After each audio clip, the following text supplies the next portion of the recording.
in like less than a few minutes. Yeah. Yo, they have. Yeah, Even Bezos Amazon's could not that good. never. Wait, what? Acme was Bezos' side project. So, okay, guys.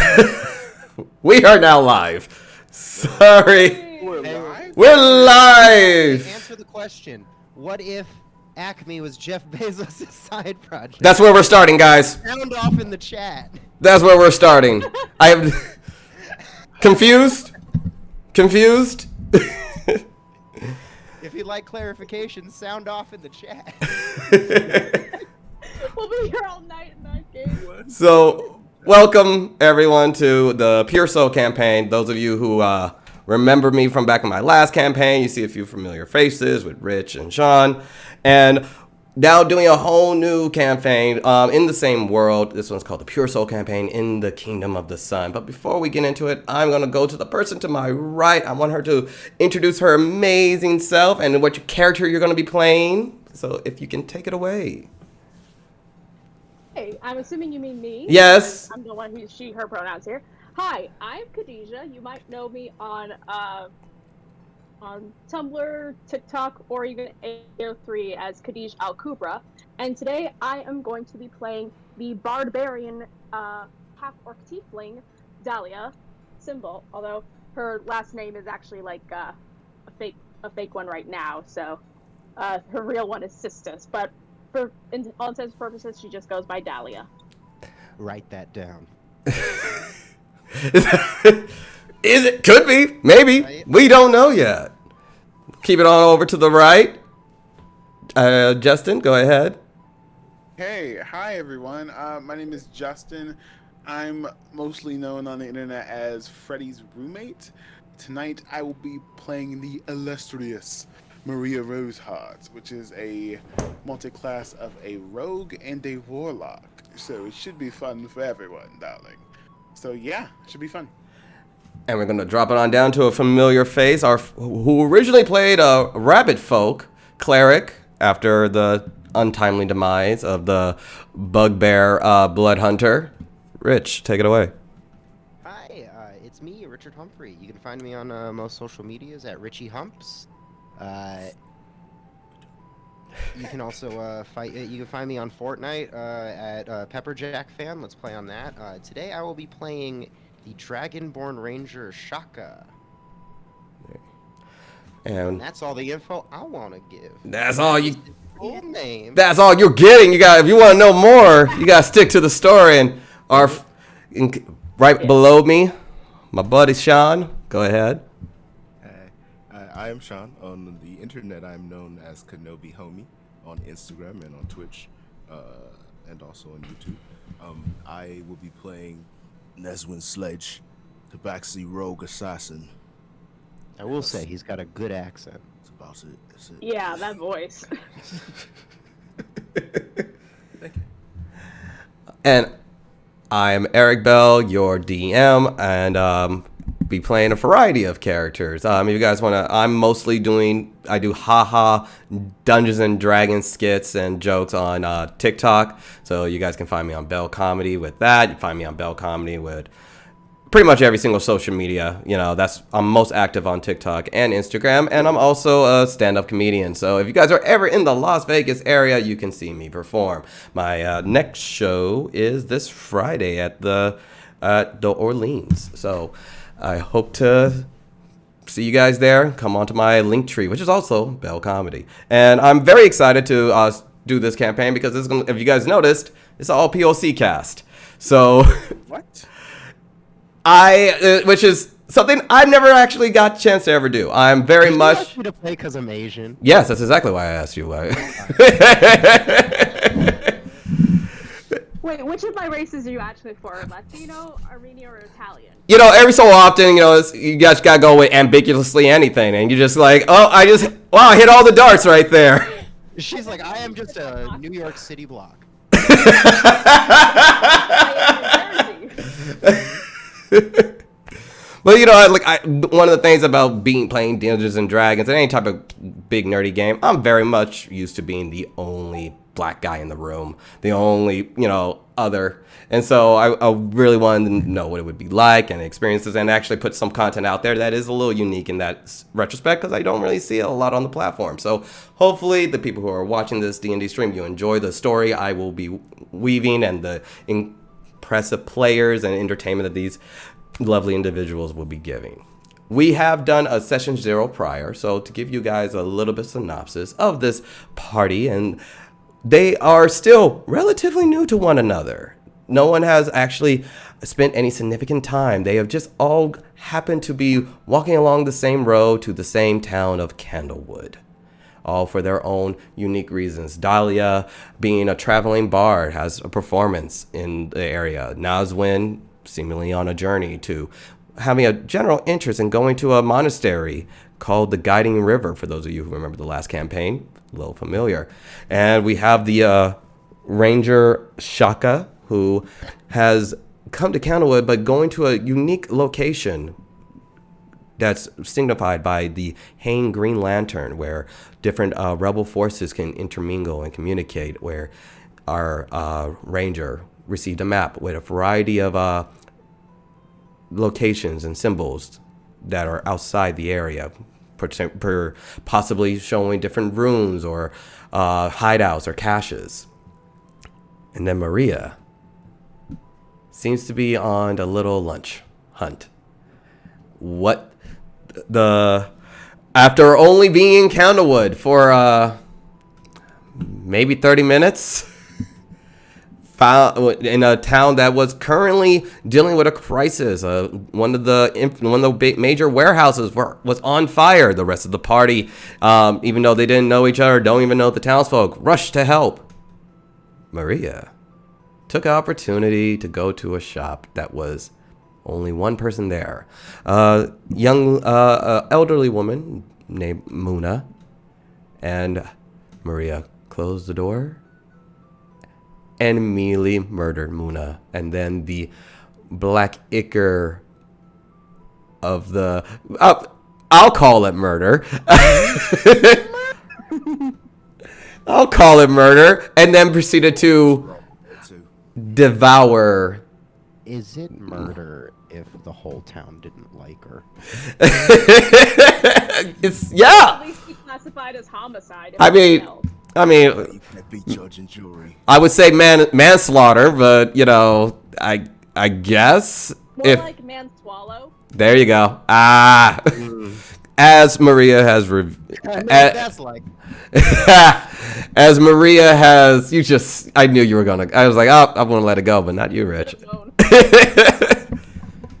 Welcome to the Pure Soul campaign, which is now going to be very much more oxymoronic as we get to know. It's odd. I did name this thing Pure Soul, and the first thing that happens is someone is cannibalized within the first, 30 minutes. Which I have a feeling this won't be the first bit. No, I love every single bit of this, but I'm sorry. Do we have justification for Maria? Do we have a? Yes, because it was not murder. My life was threatened. She called me a mean name. Muna. Threatening your life. I wasn't Exactly. there. You weren't even there. No. And that is another key fact. Maria is no one knows that Maria has this inclination of consumption. Even though the only little oddity that the party has noticed is her perplexity of referring to people as food in some odd ways. Oh, delicious. They're but at this point the party just seems like it's a playful joke that they love to throw at them, but none is the wiser of what they are actually traveling with. As the party did successfully save the barn, the makeshift town's mayor, who was also the individual that was the contact for Shaka, asked them to go and retrieve a chest that was stolen from the warehouse. A variety of other things were stolen from the warehouse, food, grain, and as the beginning seasons of winter is starting to loom, it's a little odd that is not the main concern, but a chest that was in the back of the warehouse. One of the main key factors of the land that the party is in the Sun Kingdom is that magic is highly restricted. One cannot just perform magic without proper registration. Even though the town that they're in, a small little hamlet, way off the way, is a little bit more welcoming and accepting of different types of magic. One of the reasons why when Dahlia performed, she was allowed to perform with using certain dancing lights and even songs that are not sanctioned by the Empire. However, magical items, highly sought after by what is called the Seeker. Seekers are high-level agents. If you guys are into Mass Effect, they're like specters. But these are high-level agents that perform directly from the Emperor's will. And they are meant to capture any type of magical creatures that do not, magical beings that aren't already sanctioned by the state, and procure all magical items. They are highly powerful. They are very threatening. And So am I. the party, this is some of the more common knowledge law that befalls the Sun Empire. Going back to the party's original mission, the town mayor asked them, please retrieve this chest for the town, but do not look inside the chest. The party gathered up to the tavern. Dolly made a masterful performance with incredibly high performance checks. Even though there were some rude party members in the back talking during her set. I can't believe someone was like singing while I was trying to talk. Weird, almost like it was happening during a performance. Why Almost. are you singing during a performance? However, Why are you performing during my singing? You know what? Sometimes info's got to get out. It's really, it's not about how you say it. It's just the message. Fair enough, but I think it can wait during it till intermission. as Dahlia made a masterful performance and got the entire love and coin from the city, from this hamlet, Shaka created a few contacts, a bunch of young men, young strappy men, very drunk, who feel the need to go after the thieves who burned their warehouse and stole all their supplies. They have the vigor of youth and the idiocy of alcohol fueling them. And they have agreed to go with them to find the party that has stolen the supplies. Best guess is in the map that Shaka has. There is a little, seems like a little marking, just a few miles north of Hamlet. A former, it seems like a possible hideaway that the rebellion has sanctioned off. Possibly the thieves are there. The party, we pick up at the end of Dahlia's performance with the party presumably ready to leave. What would you like to do? I'm just like applauding this wonderful performance that I watched.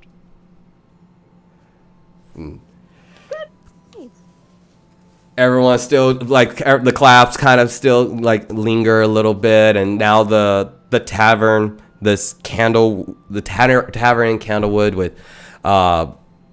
with the aesthetics of almost like a beehive with the cones along the edges, and rich honey smell, and different beers and wines being drunk, and now the murmurs of conversations going, and it's becoming a much more louder tavern, and still a dense crowd inside.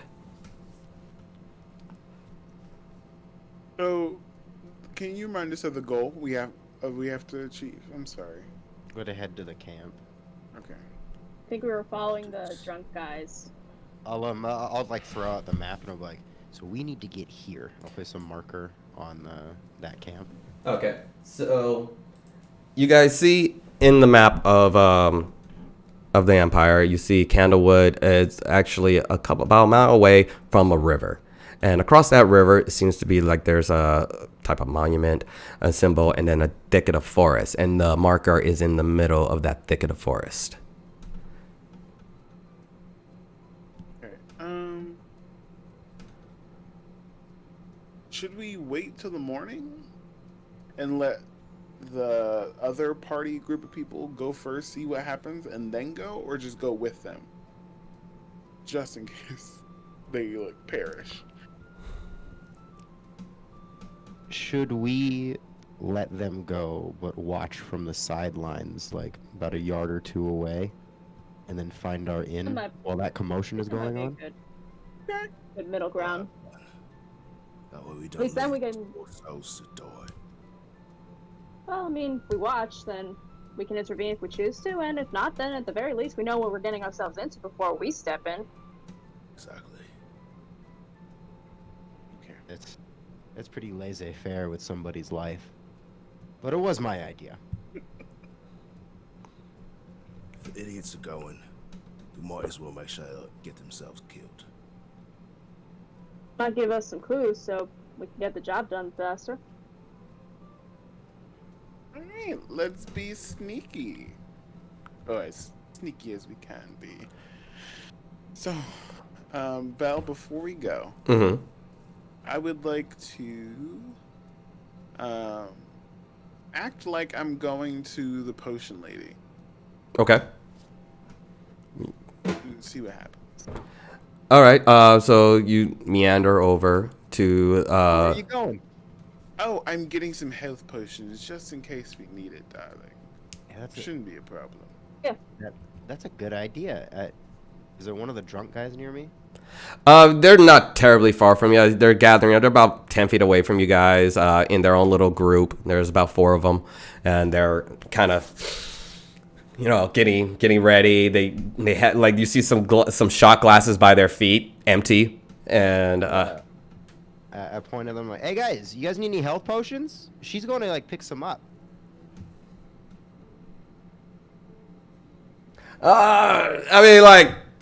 you're spotting us. We don't exactly have coin for her shop. All right, I'll spot you. Oh shit! And whatever we get. I mean, yeah, if she's open, if she's still open, I heard she sucks. Oh, she does kind of suck. Yeah, she fucking sucks. Yeah, man, she kicked me out like 2 weeks ago. But no, I just. Reason?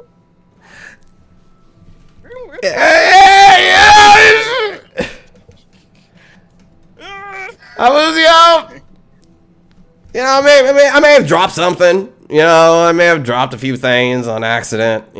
Just coming from the pub, so I was a little. Were you drunk, son? You look pretty drunk now. Yeah, I'm good. I'm not like drunk, bro. I'm not drunk, but I'm just like I'm good. I got a good little groove on me. A little. Yeah. Good. So when we going? Are we going? We're gonna fucking. In a minute, we gotta gather up these potions. We'll go soon. All right, Damn, have another shot in the meantime. Jeez. my man. And they immediately go back into the tavern to. Damn, they can afford shots, but they can't afford health potions. I mean, priorities, I guess. So now we don't have them. Well, doesn't seem like they'll be long. So what would you guys like to do? I guess everyone's going to the potion place. Okay, you walk over. The door's closed. Who goes to? You see the door's closed, but there's no closed sign that's been placed or anything like that. I mean, I did say I'd buy those guys a potion. Okay. You are more than welcome to do that, darling. All right. So who? I was like, thank you. I'll let you spend your money on these people. It I couldn't possibly just got my better. pay. I just got my pay. I ain't spending it right away. Do your thing. What could possibly go wrong? My mom always used to say that the second someone says that is when you start inviting the karma.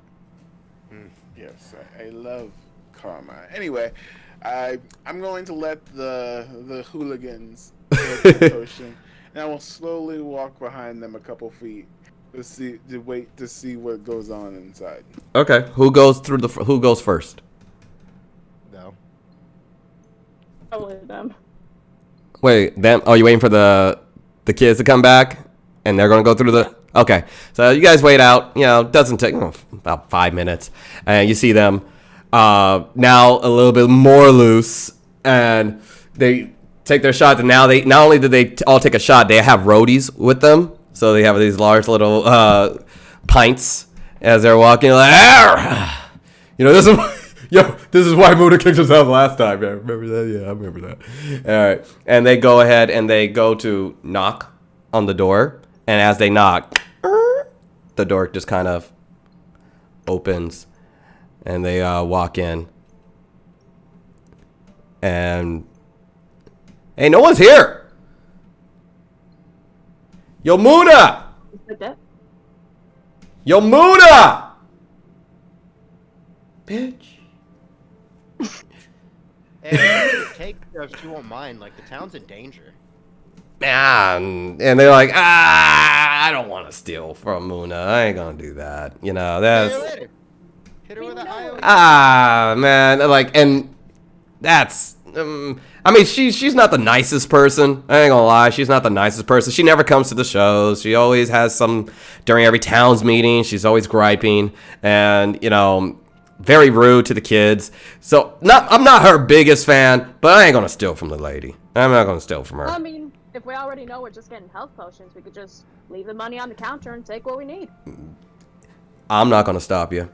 And they just kind of put their hands up and kind of step back. But the store is open. You see a few you see a lot of kits. This is more of like you're like more refined Home Depot than anything. So there's a lot of there's wood carver kits, there's tinkering tools, there's a variety of herbalist kits, alchemist kits, bandages, explorer packs, all lining the wall. There's a couple of books. As far as if you don't really see potions directly in front of you, unless you guys are gonna go behind the counter and go in the back.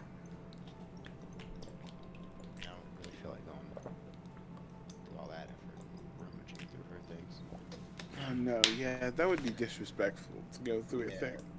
I So mean, Yeah, if it was available on the shelf, I was just gonna put the money on the counter and be honest. But that seems dishonest to the business. I look at the guys and I go, "Let's go, guys! Let's go!" And they leave her fucking door open, and they start heading north. I would like to stealthily steal potions if they are available. Okay. If you're are you saying you're gonna hop through the back and rummage through? Just real fast. Real fast. So do me a favor. Just a real quick one. As a rogue you are. So and you're trying to do this without anyone noticing? Yes. Okay. First, roll me a stealth. I'm gonna do this one. Yeah. First mind. That's a 27 for stealth. Okay. No one's noticing you. I think someone's best passive perception is 13 in this party. Mine is 15. 15. So Perception. Passive perception. What's your passive perception? Passive perception is 15. Passive intelligence is 14. Passive wisdom 12. Okay. Or insight. Let me pull. I think. Let's see. Yeah, my passive perception's just 13. 13, 12, 13. Actually, that reminds me, I almost forgot my dice. I'll be right back. Yeah. Yeah, 15 So- is pretty good, right? Yeah, 15 is pretty. Yeah, at level 5, yeah, it's pretty good. But yeah, so they don't notice you now. You're trying to do this super quick, right? So give me an investigation with disadvantage. I'm gonna so you slide in the back. You're behind the counter. Let's see if you can see something good in the amount of seconds that you're trying to do this before anyone noticing. That's a dirty 20. A dirty 20. Yeah. Mary is sweating.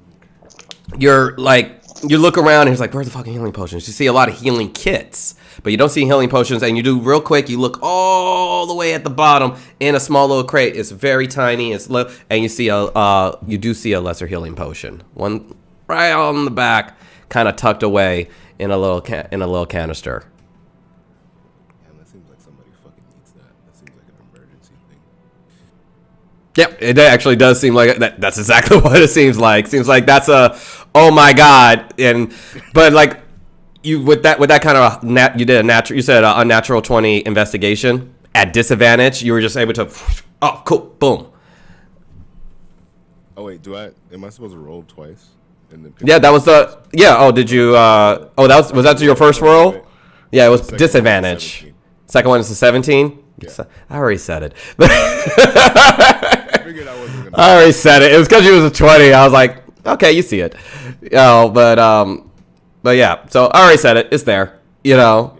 Yeah. I wanna take the healing kits. Yeah, the healing kits. Once you hit to the back, roll perception.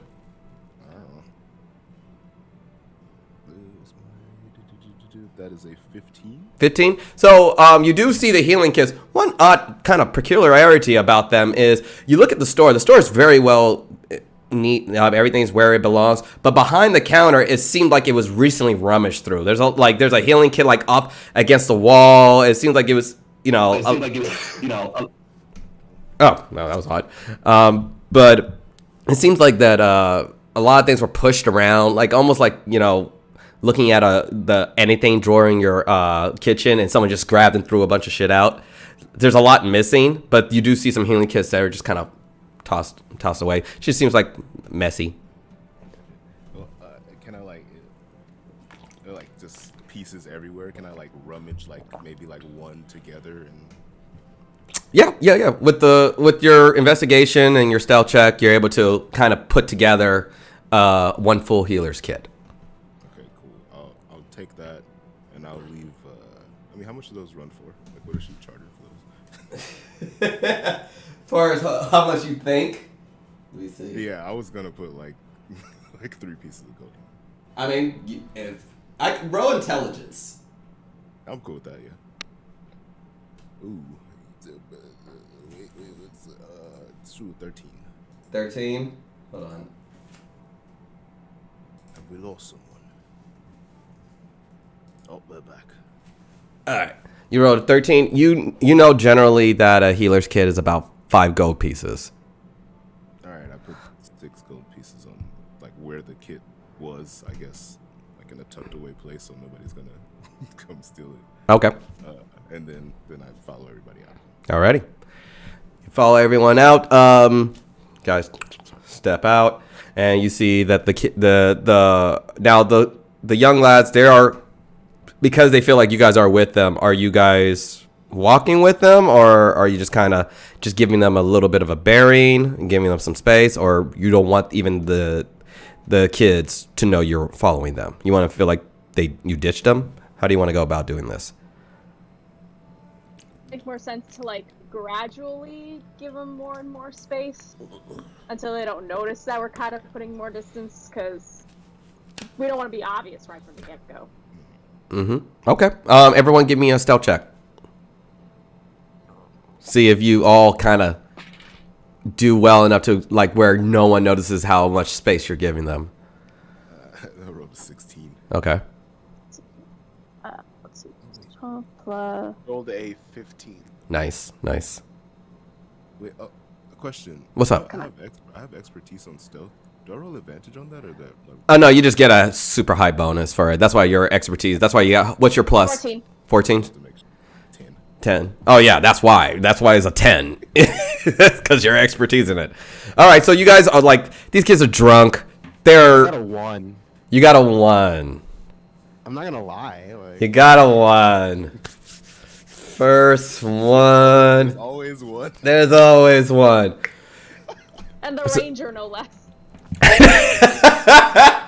So disadvantage because my armor's on. Oh yeah, yep. It's one of the things. Okay, so it's pretty late, and as you guys are moving along, everyone else is kind of slowly giving him a little bit of bearing. After about 30 minutes, getting outside of the town of the hamlet's wall, little makeshift log fortification, going further down, going downhill, and you come across a particularly wide stream. It's one of the main rivers that kind of cuts through the southern side of the empire, and it's about 20 feet wide, and it is moving quite fast. And you see that the kids, they all kind of stop in their places, and they're kind of looking around, and they look back, and for a minute they don't see you guys, or they see, notice you, and then, oh, what's up, Chago? Hey, how you doing, man? How you doing? Hey! Man, why are you doing all the way over there? What are you doing? I tripped a little bit back there, kind of hurt my ankle, so I was limping a little bit. But thank you guys for like getting ahead. Oh yeah. I'll be with you in a second. All right, because there's like a river we got to get past. I'll be fine. I just want then I have to mentally prep for the fact that I have a twisted ankle and I have to go across a river, so it might take me a minute. Got it. Let's give me a deception check. With advantage. They're drunk. They are very, very. The DC is very low. The DC is extraordinarily low. 13. 13. I was so hoping for another one. So they're like, yeah, man. John Ty's cool, man. He's cool, man. He's a good guy. He's a good guy. I mean, all right. And before they turn around, I go, hey, I really like you guys. And they point, and they're like, yeah. It's a real bro right there. You know? See, I told you Dragon Bars on assholes. I mean, come on. And they seem they're looking around. I think we need a rope. Do you guys got a rope? Maybe we can get a rope. Maybe we can try to. Do you think we can swim through this, man? Yeah, I think we can swim. Let me see how smart. Can I like stealthily throw a rope?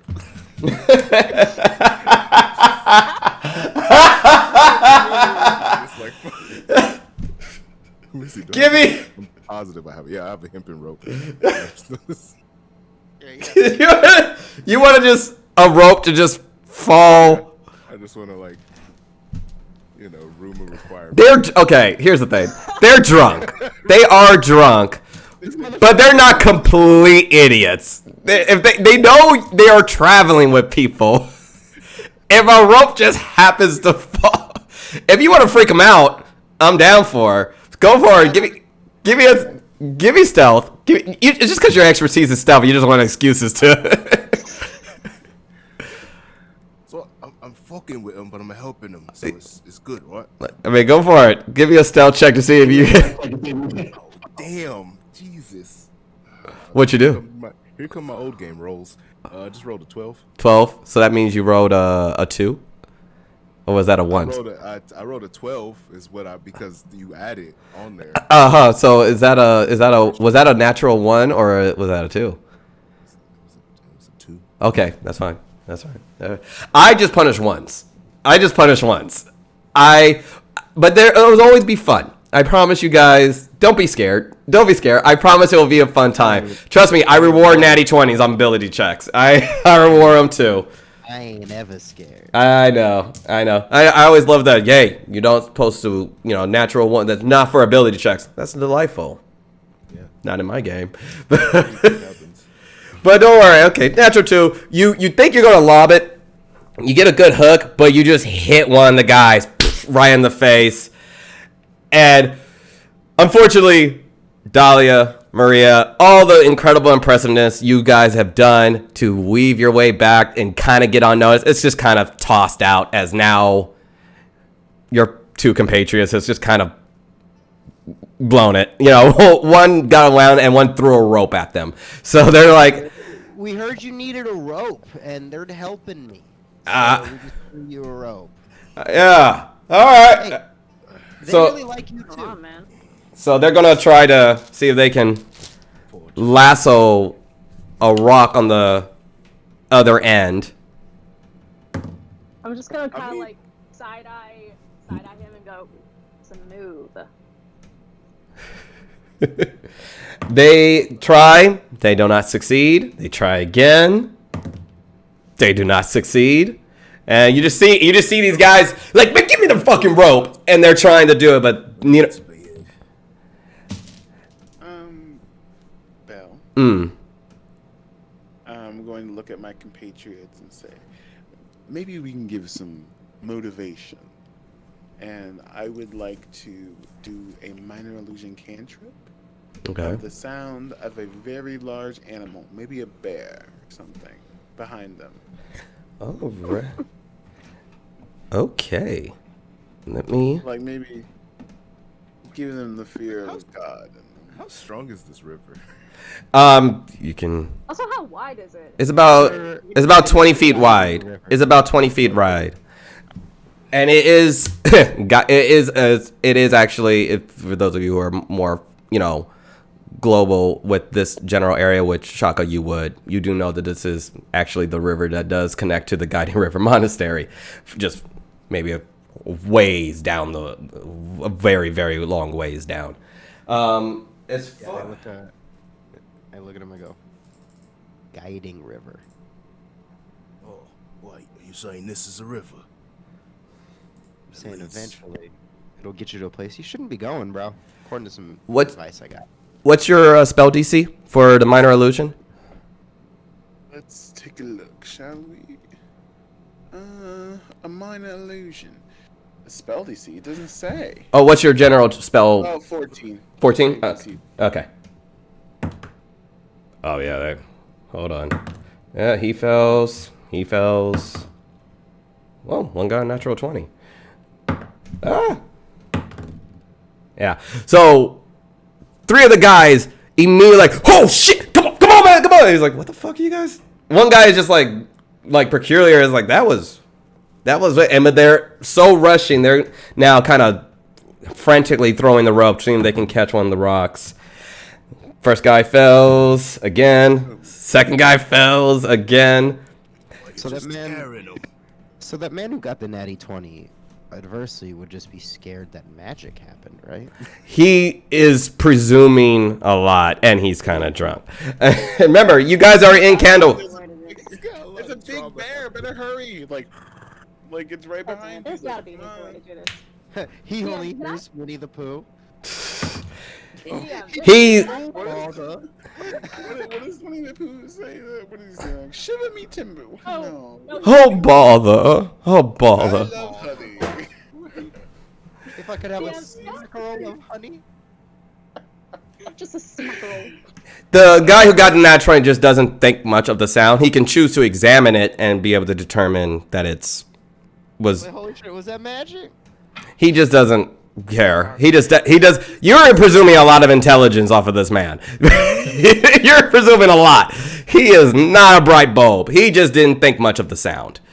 I mean, like, in the real world, if someone said, hold up, was that magic? When they heard a sound, you'd be like, that guy's dumb.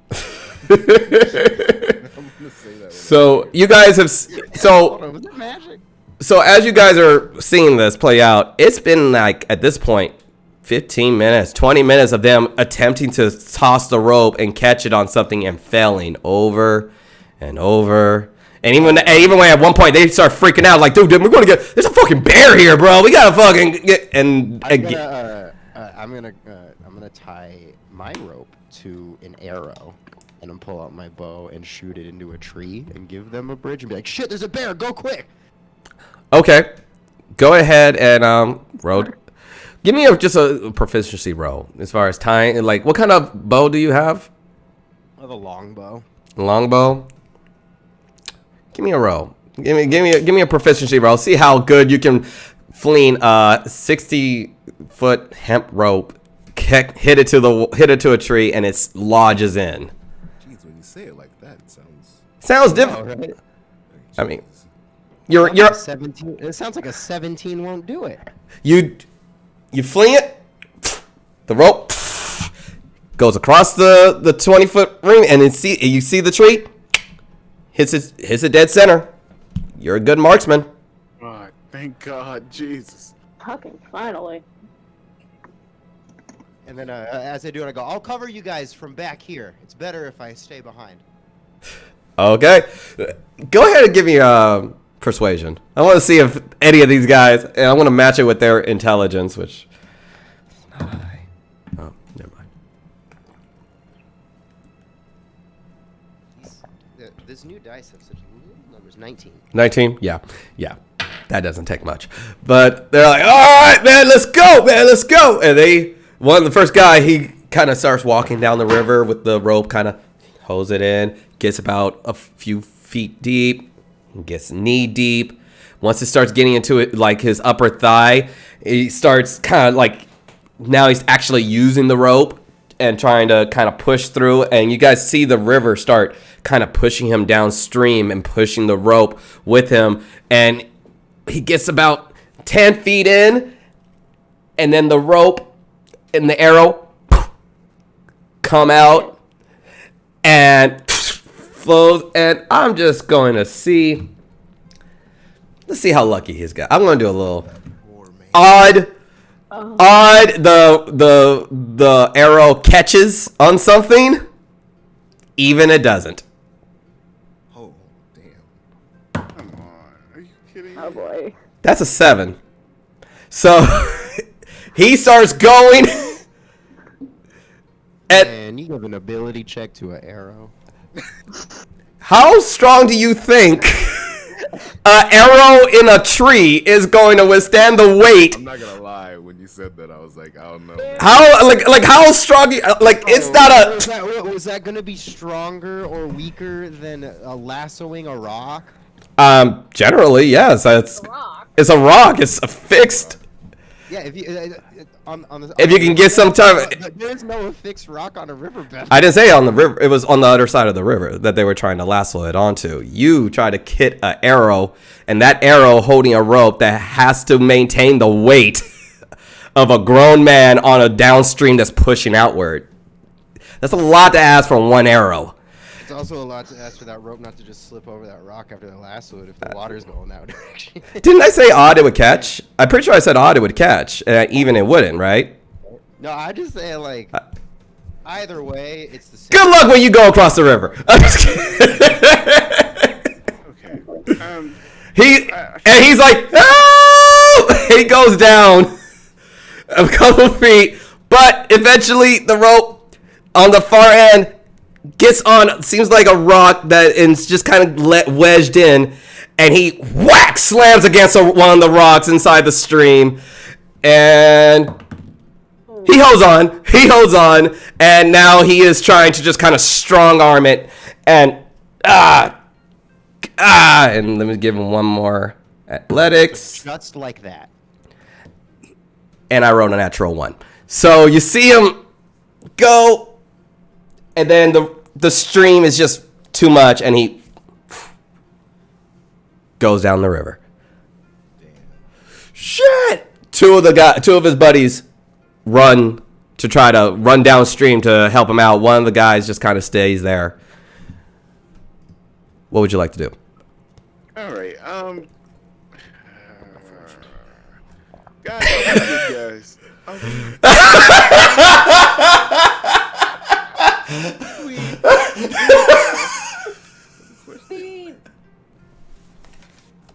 Are we good, guys? I'm gonna spell myself as like chaotic neutral. I just think people exist and sometimes they exist and sometimes they don't.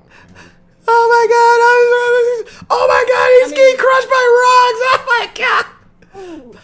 I Hey, mean, Whack! It's my fault. He fell I in the mean, river. by this point, he's so far down and going so fast. If we tried to help, we probably wouldn't be able to make it in time, and we'd probably get swept up too.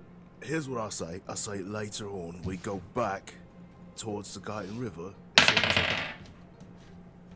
So like we that idea. aren't good citizens.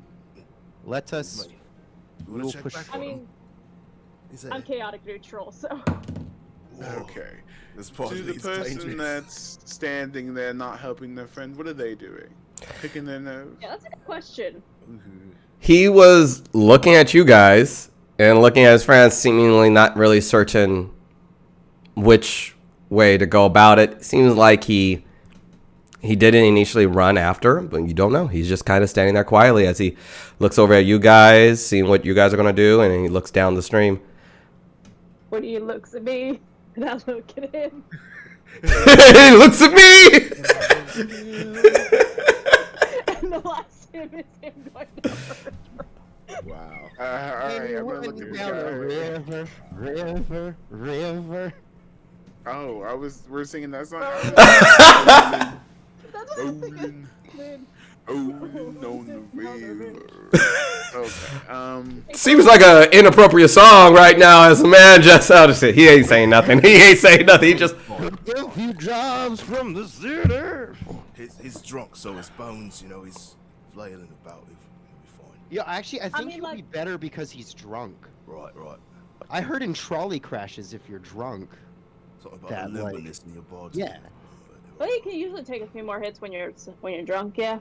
Yeah, you know what I mean? Look, I if the think we water can. wasn't going down so fast. I mean, are you guys telling this to the guy or do you? I'm You talking guys- to the guy. All right. I'm like, Do you well, guys just want to leave the health kit here out of respect? And then... Oh, what do you? I'm sorry. What does Maria? that I have them. What does Maria say? I was like, well, why are Um, you just standing there? Can your friend swim? I think he can. It's just, what am I gonna do? That's exactly how I feel, Mike. I mean, we all and you know, and like honestly, those two are like his best friends right there. I'm new to the group, but you know, if I'm being honest, new to the group. Those two guys, if there's anything that can be done, those two guys are gonna handle him. And I'm fucking drunk, and it's like after seeing him being rushed by, kind of sobers you up when you see a man kind of possibly go to his death. A little bit of a, whew. So, but I do want to help the town. So, Yeah, think, and you just said his two friends are gonna be able to like probably go after him, right? yep. So what if we Alright. leave you in charge of this operation? You're the boss now, Mike. Oh, yes, a little promotion. Congratulations. You're the boss. Oh. I pick up a leaf and I like put it against his chest. And I'm like, leader. He looks at the leaf, looks at you, and he's like, huh, okay. I look at him. I look at him and I go, look me in the face. Look me in the face. Mm. Did you just disrespect the leaf? I'm a ranger. I'm in the forest. That is a token of the highest honor. I was like, he knows what he's talking about. Roll deception. Roll bullshit. Can you please roll bullshit for me? 12. 12. He's still he's like okay, sorry, didn't mean to offend. At the very least, you could just throw it away when I look away. Okay. Mike, you better. Can someone throw a rock? Okay, I'm not really good at this, but can someone throw? See that rock, that damn near boulder on the other end? Can any of y'all lasso that over? I'm pretty sure if we get it on there, we'll be good. Or if let's say some of you guys are strong swimmers and you want to just try to take it. I I have will soft dog paddle. hands. I would dog paddle. I was born of dragon stuff, not water stuff. Okay, so who wants to throw the rope? Because I suck at this. Alright, I might as well give it a shot. Okay, give me. Arms. Go ahead. Do it. You have them. Give me you can give me athletics. Okay. Athletics. Nothing Yeah.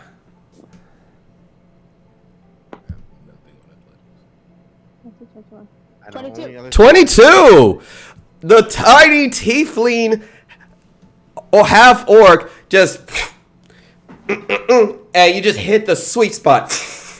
It gets range, it goes high, and it perfectly right there. You pull it in, it goes taut, and you even give it a good couple tugs. You even actively like try to pull on it, and it seems very secure.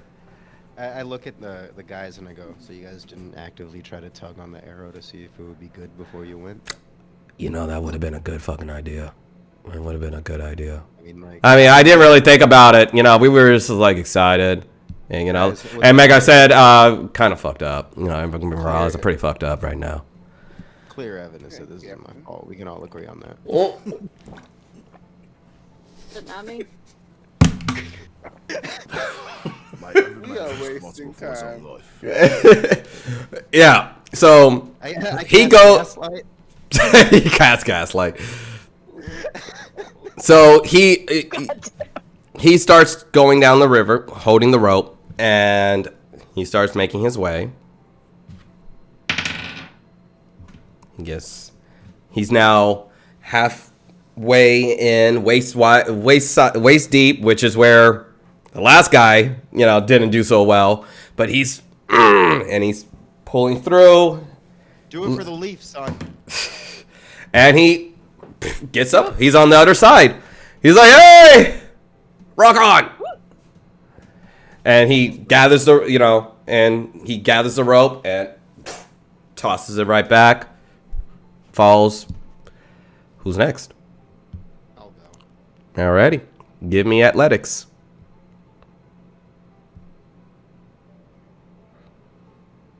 Good at that? Oh, yeah. Not so much. It's an 8. It's an 8.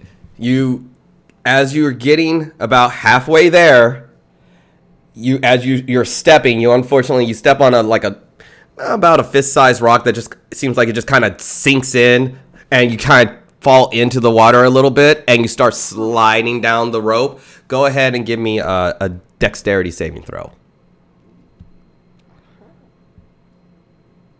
Those I need better at. No, I'm not. I got another 8. As you're going, you're trying to grab it, but now the water is just it's more slippery than anything, and Guys, there was some gross algae on a rock.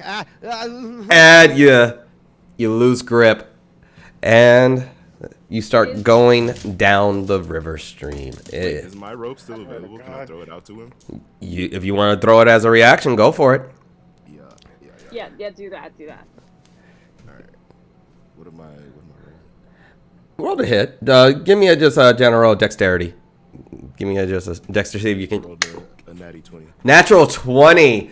The second he loses grip, you edit with that natural 20. I was gonna match it with him having to catch it, but it's a natural 20. Boom! You catch it right there, and gives him a little bit of that extra second, and he's able to catch the main rope that was going to the other ring. With that natural 20, he's right back on track. That was close. Hey, man, you should get a whip. Good idea. Now, give me one more athletics, Rich. I spit all this fresh man. water out. Let's do this. 17. 17. That's enough. You not only do you get to the other side, you still have the rope that Nazwin threw at you. So now you have 2. You have one that's tied to the rock, and the other one that is in your hand. Do you toss the rope in the river, or how do you want to do it? Am I able to take that other end and also tie it to the lassoed part to sort of give it like a double tautness? Absolutely, you can. Absolutely, you can. You're a ranger. I'm not gonna give you a roll for tying a knot. That seems ridiculous. So tie it. You know what? You learn a lot in the Leaf Scouts, let me tell you. So yeah, now it's extra taut, secure, and who's next? I'm worried I might melt.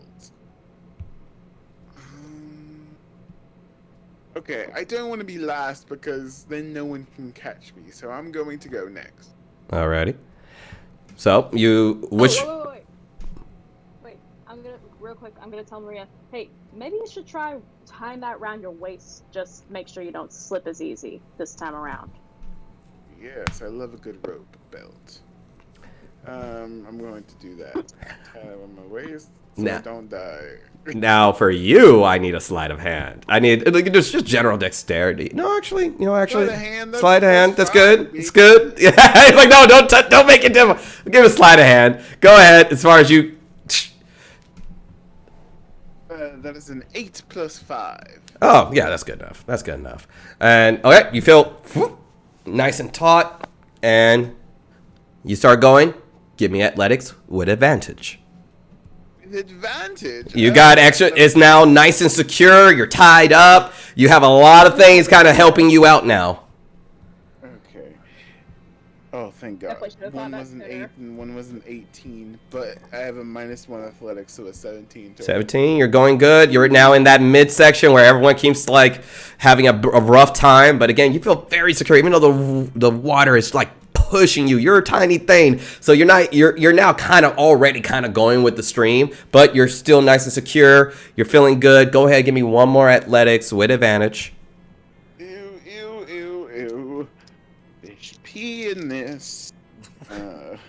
It happens. Y'all think there's dead bodies in this water?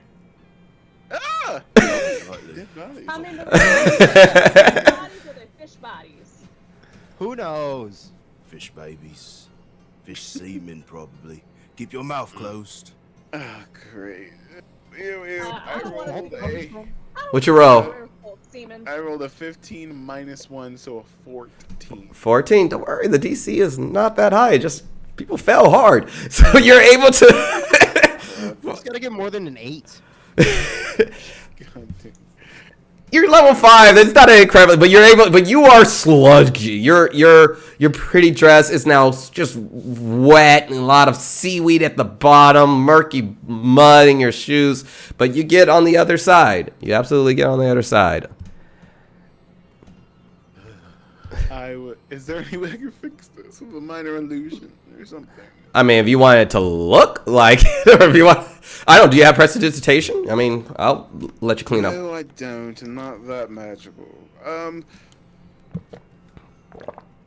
You know what? I'm going to. I'm not gonna waste a spell slot. What would Maria do? Would she waste a spell slot to? I have disguise self at will.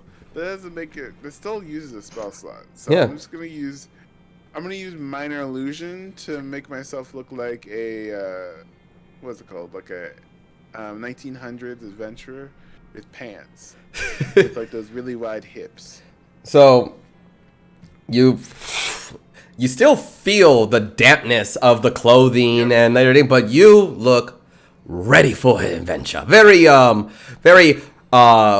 Tarzan, like the Disney Tarzan. What was Jane? Wear her pantsuit on.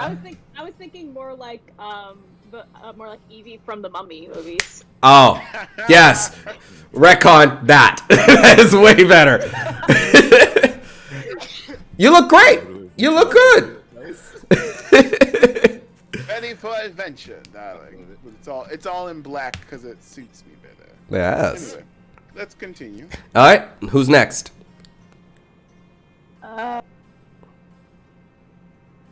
Please, go. All right. Walter. Alright, I'm used to rocks and stuff, but I'll just like tie the rope and tie it around my waist. Cool. I'm not that strong a swimmer. Go ahead and roll athletics with advantage. Okay.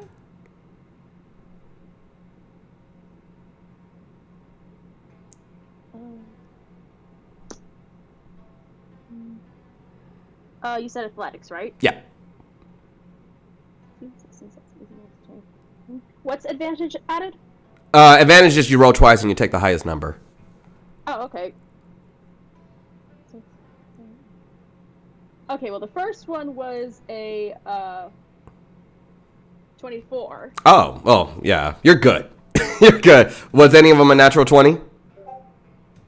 No. All right. You're good. First one was an 18, second one was a 6. Oh, all right. So you're good. You got good grip. You're breathing right. You're now in that mid section. Of course, you're thinking everyone like right here, like, huh, this is where that guy possibly died. Give me another athletics with advantage.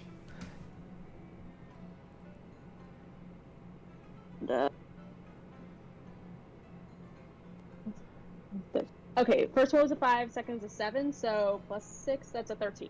13. Just made it. You're about to, you felt the tack about to slip off, but it's not as graceful as the rest of them where, but you kind of crawl your way onto the other side. And Seaweed. covered in it. You're all murky and muddy and wet. And now's I when. made it? You made it. Now's when. Last one. Like kind of doggy shake all the grossness off of me. And my curls just go poof and hide my voice even more. And Hey, up, man. rope tossed. All right. Question. Mm. Is there a tree that I can anchor these 2 ropes on to make a rope bridge? Give me a perception. Mother, father. That's a damn 8. Dan, you look around. It's kind of dark, and you don't Wait, really. no, I have night vision. I have That- dark vision. That's great. Happy you have dark vision. Mr. 8 for perception. I mean, it looks you know you have a great bright view, but you just don't see a tree that you're confident could be a good that would be a good, like, you see a lot of little stems and little, but you do see some rocks on your side that you could possibly tie it to. That I can fix and make a nice little. Okay. If you don't want to do the little loop-de-loop that everyone else has been doing. Yeah. Like, he hates water, so we're gonna try like to everything possible to not. Makes sense. So, okay. All right. So, if I'm understanding this, you're trying to get to another rope and tie a super taut so it's like actually above the water. Okay. You go tight rope it. Hold on. Wow, it's like you haven't stopped It's like you haven't stopped playing a monk. It's almost like you cuz now it's a little bit trickier. So, okay. I'm rogue. Oh, and I have also another. It's 20 feet across, right? Yep, 20 feet. Is my jumping distance the same as my walking distance? I think the jump. Let me check that real quick because I'm not remembering off the top of my head. I mean, worst case, you don't always do like the reverse, like the sloth kind of thing, where you just like. Yeah, I imagine that he's gonna try to do it the fancy way, and then if he falls, he's gonna embarrassingly sloth it and get wet. Yeah, because if you don't want to get wet, like. It's gonna happen. What's your strength score? It's a 10. 10. So you got 10 feet. Oh, of jump. Okay. Mm-hmm. Then yeah, we're gonna try that taut rope around the rock. Alrighty. Go ahead and give me sleight of hand. As far as getting a nice, good, you're trying to make it nice and taut. Nice and taut. All right, that's now I'm bad at math. Damn, yeah, it's a 13. 13. You tie it up. You think it's secure. I think it's secure. You feel like you got it. You fucking handle this. You ain't gonna. So now are we trying to tight rope around on the water? Roll intelligence. We got intelligence. Roll intelligence. Now you're gonna tight roping on the water's intelligence? I'm Right? just. He's smart enough to do it. 16. 16. Okay. As someone who has avoided water so much, you do feel there's, even going this route, chances are once you start putting your weight on it, the rope is going to go down into the water a little bit and could possibly make it so that now you're in the water on a fast stream and not able to, and not holding on to something once your weight actually hits the rope. As you are not a monk who can just walk on water. I'm not trying to walk on the water. No, I hear you, but your weight does have an effect on the. So you're like, you feel like it's taut, it's tight, and as you're about to walk on it, you're like, this is probably going to go into the water a little bit. It's a better visualization because I remembered you're a cat person halfway through this. You know? Yeah. Yeah. Right. And so, like, you guys are like waiting, and all this rough, gruff rogue is all of a sudden like running around, trying and like testing the weight of the rope as you guys are just. I'm just gonna start going. Pss, pss, pss, pss, pss, pss, pss, pss.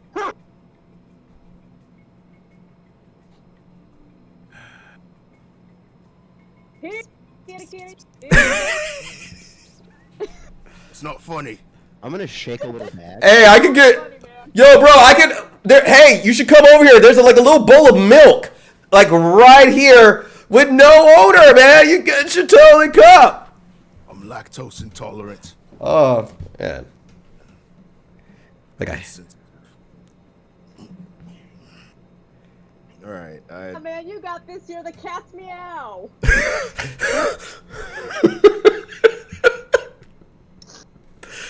I reluctantly tie the rope around my waist. You also have a barbed penis? I'm sorry. Oh! Why are you asking about my genitals from across the river? So you go in. I mean, do you? As you get your first, you get the foot, you get your paw wet, and now you're halfway. Give me that athletics with advantage. With advantage. Damn. That was a natural 20 anyway. Oh, natural 20. You like the fear of being wet. The general disgust of the second you hit water. You start like you make a little divot through, and you totally bypass that midsection where everyone had to do another little beat, and you just like disturbingly fast. You're on the other side. Nice. How wet did I get? You're pretty wet. You're the fur.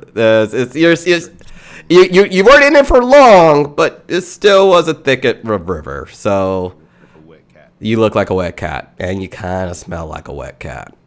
And I pissed the fuck off. Nobody say anything. She's just like trying so hard not to laugh out loud. Can I stealthily disappear into the woods right now? I mean, they're all looking at you, so you give me a good stealth roll, then yeah. Everyone's looking at you, so It's a 25. I mean, everyone roll perception as he is attempting to dip out while you are looking at him. If you beat a 25, it's more like Homer kind of walking back into the bush. That's 18, 19, 20, 21. Yep. She blinks and you're gone. I got 25. You got a 25? I got the natty 20 plus 5. I rolled a 10. 10. So Maria, Dahlia, you guys like laughed and then kind of you were smiling, looking at this, and then kind of turned away. And when you turned back, gone. But Shaka, you literally see Nazwin just Homer Simpson behind the bush. You know what? Cat's got my tongue. This is gonna be cat puns for the rest of. So, as you guys venture forth. As you venture forth, and Nazwin in the thicket of shadows, presumably drying yourself off. Yeah. I keep watching him like a dog that's following that like every time I'm trying to be sneaky and every time I do something, you look directly at me. And I just keep pretending like I don't see it so you feel better. but I already know that you've seen me. Yeah, just know I'm doing it to make you feel better. As you guys are traveling, about 30 minutes pass, an hour 30.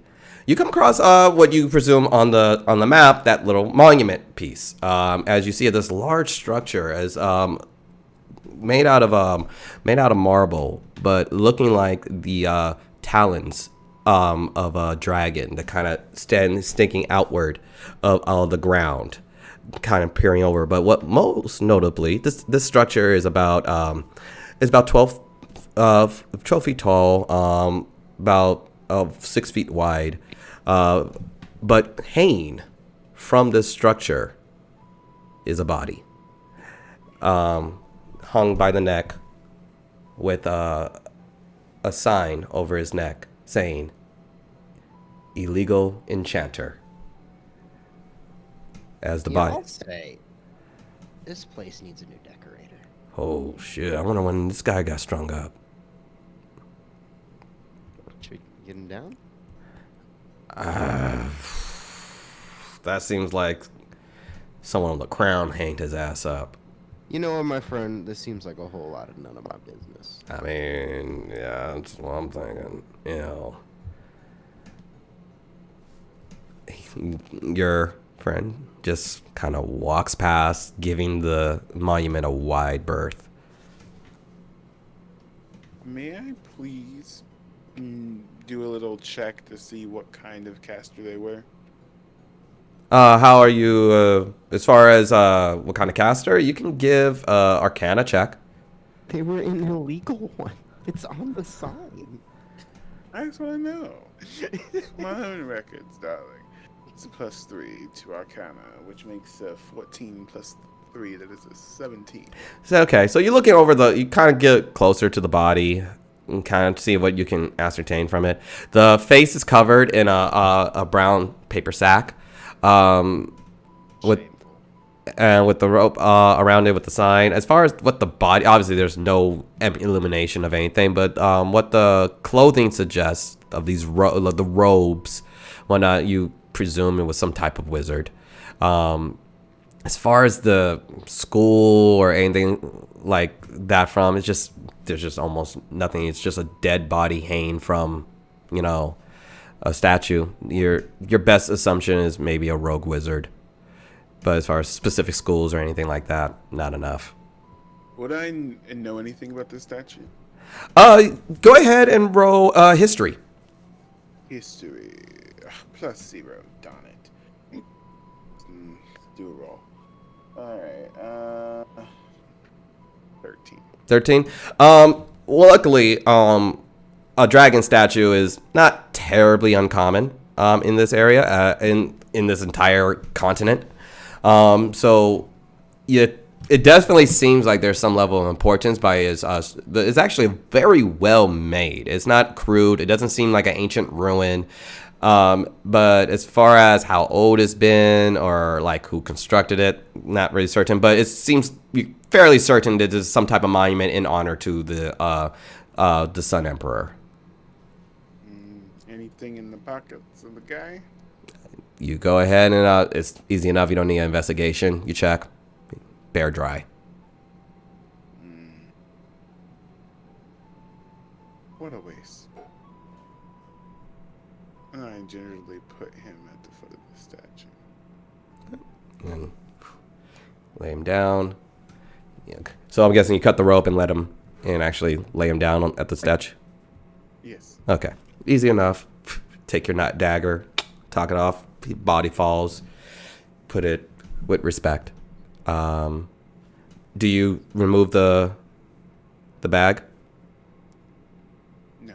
All right. Leaving the bag, and there you go. If you guys continue on. DM, real quick, I'm pretty sure I have dark vision, and would I notice any sort of like flowers or anything growing around like along like the area? Flowers? Yeah. Yeah, there's a few little pockets of little daisies that bloom around the general areas, around trees and Right. whatnot.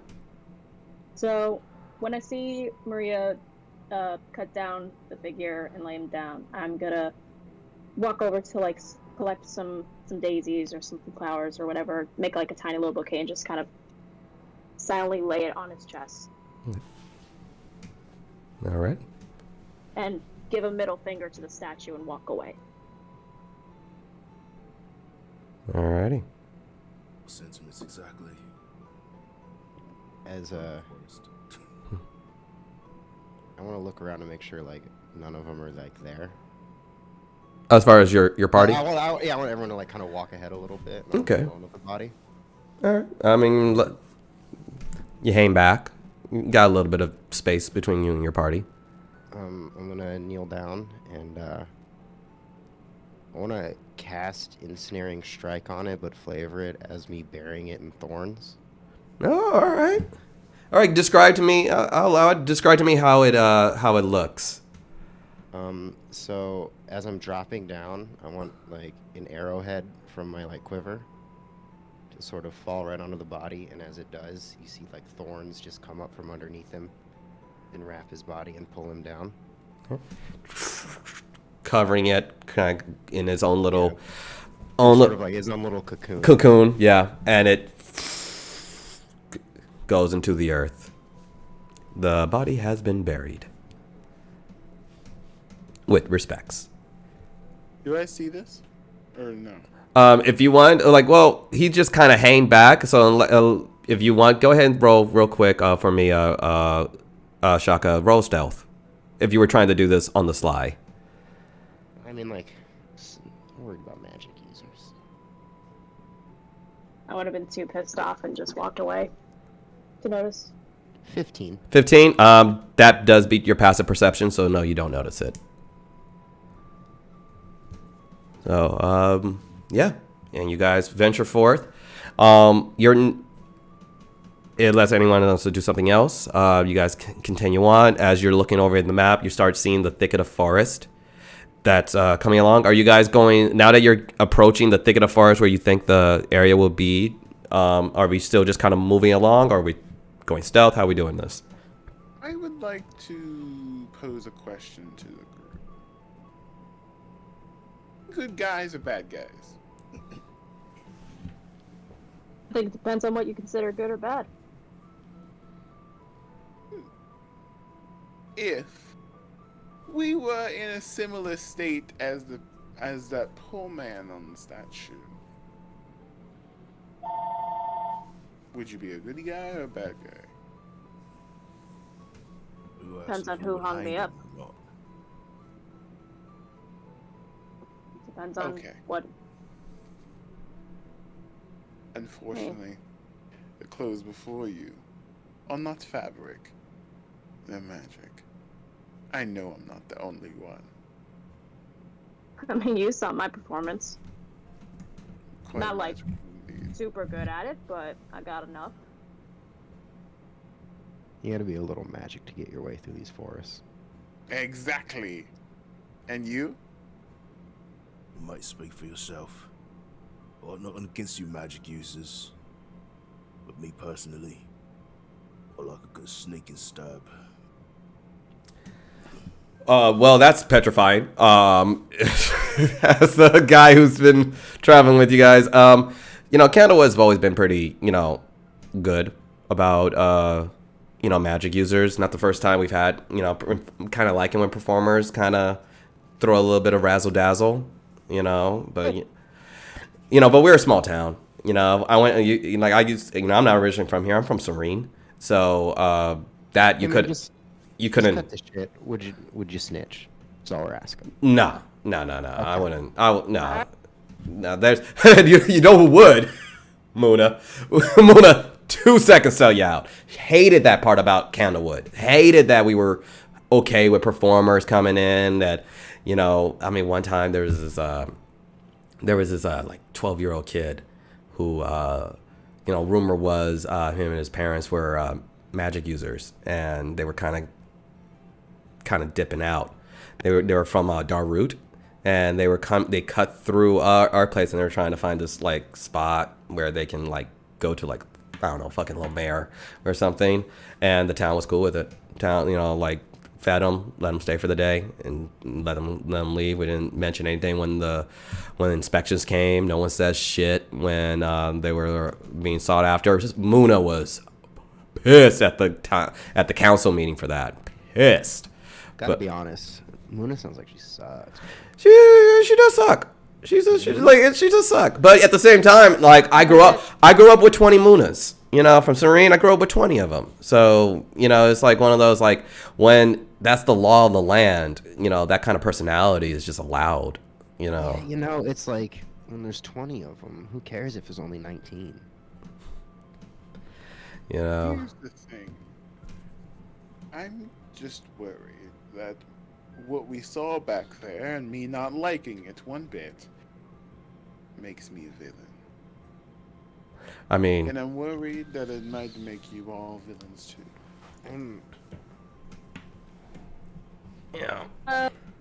Being yourself. I mean, look.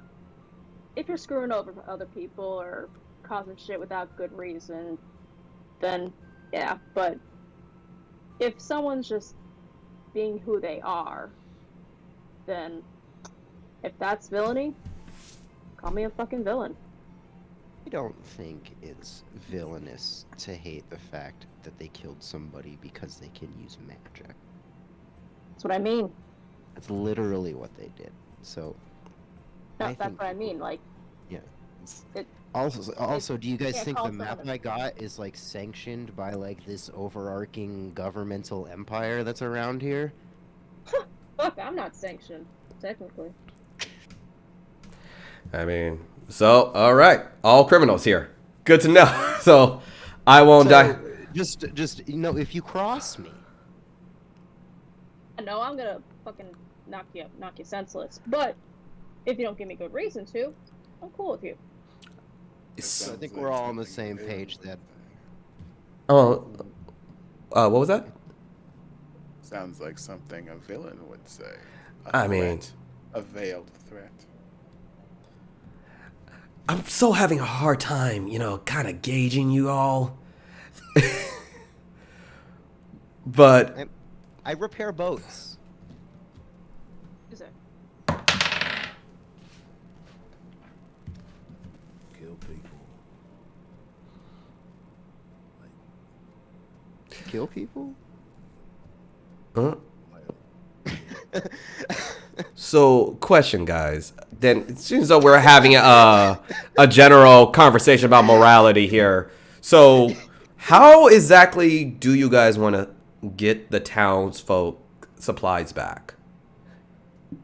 I mean, if there's a lot of dues, because like rumor is Masat, and that's a look, I just handle it the same way I handle most Sally fights. So knock them around, make sure they can't do me no harm, and then we get the stuff and bring it back. okay. If I can avoid not having to kill anyone for no good reason, then I won't go for a death blow right away. Okay. I mean, like, I'm not saying that if we don't find the guy who did that, like, he might not die, but like, whatever. It's whatever. No, I get. Well, the guy who did that, and he points over to the monument. The guy who did that was probably it's probably a seeker or a constable.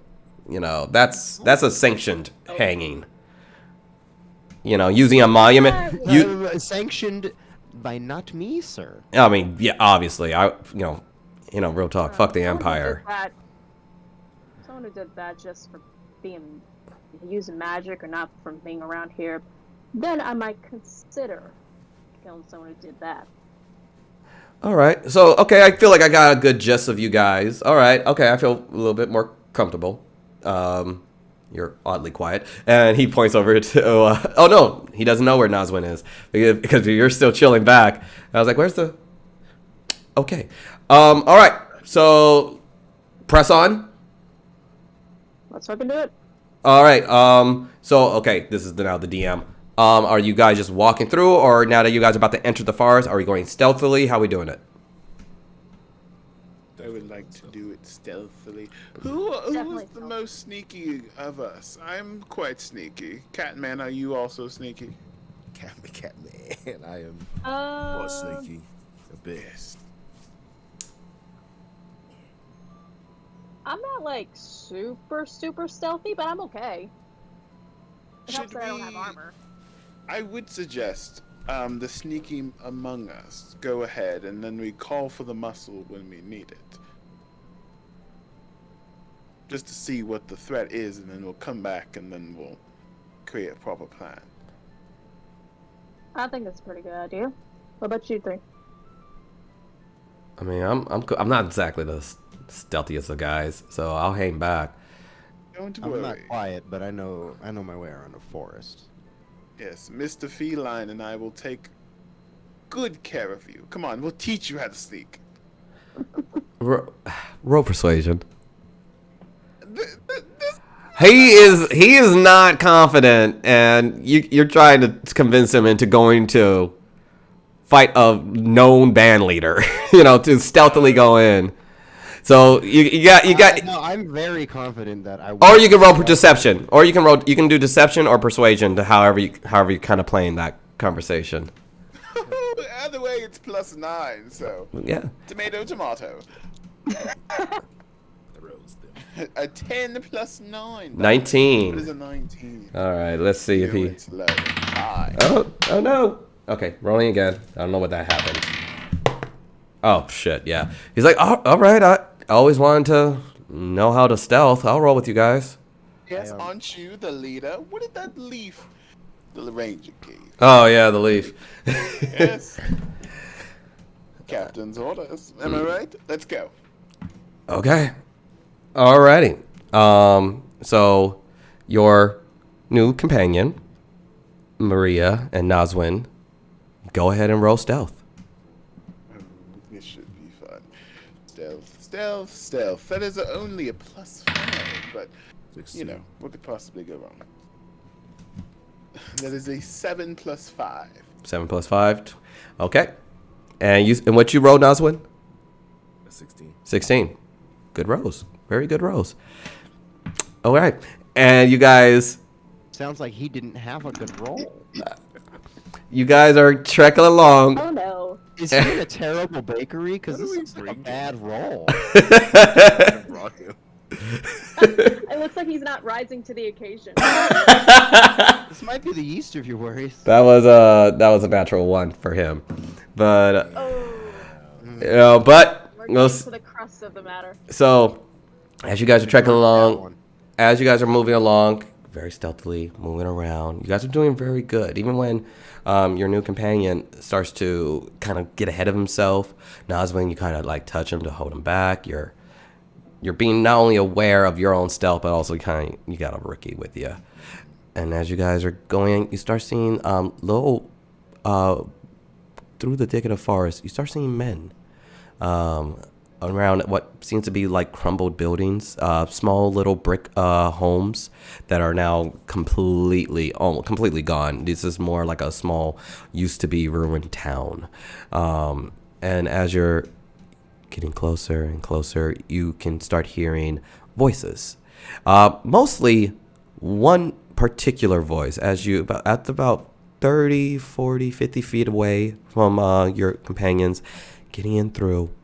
You hear just fuck, and you just like okay, and you just as you peer out, get a little bit closer, you see like kind of temporary makeshift tents in the middle of this kind of ruined town, and you just see a guy leave the tent out, and he's just incredibly pissed. He has what both Nazwin and Maria, you recognize as thieves' tools in his hand, and he just tosses them on the ground, and he's like storming off, like, I'm fucking done. I fucking hate that goddamn chest. It's a fucking, and he just starts cursing, and you hear a little bit of laughter. Can't really make out how many people are laughing, but you do hear him clearly voicing, and he kind of steps out away from the tent, away as he just is kicking the dirt, kind of getting a little bit of way from his band of party. So one guy walking out, and as that guy is out, and he's just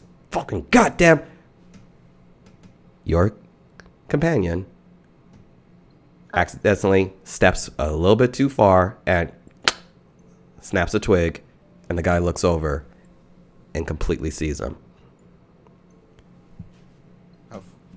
How far is he from us? You guys have, because you guys roll so well in stealth, you guys all know well enough not to like cluster up when you're trying to stealth wise. So you guys have given each other a good amount of space from each other, but your colleague just just been made, but doesn't seem like his eyes are shifting over to where you guys are. You just like, you're like, fuck. And it's like, oi lad, what are you doing there, eh? And the guy starts walking forward. Yes. I would like to do a minor illusion Oh. of a sound of very.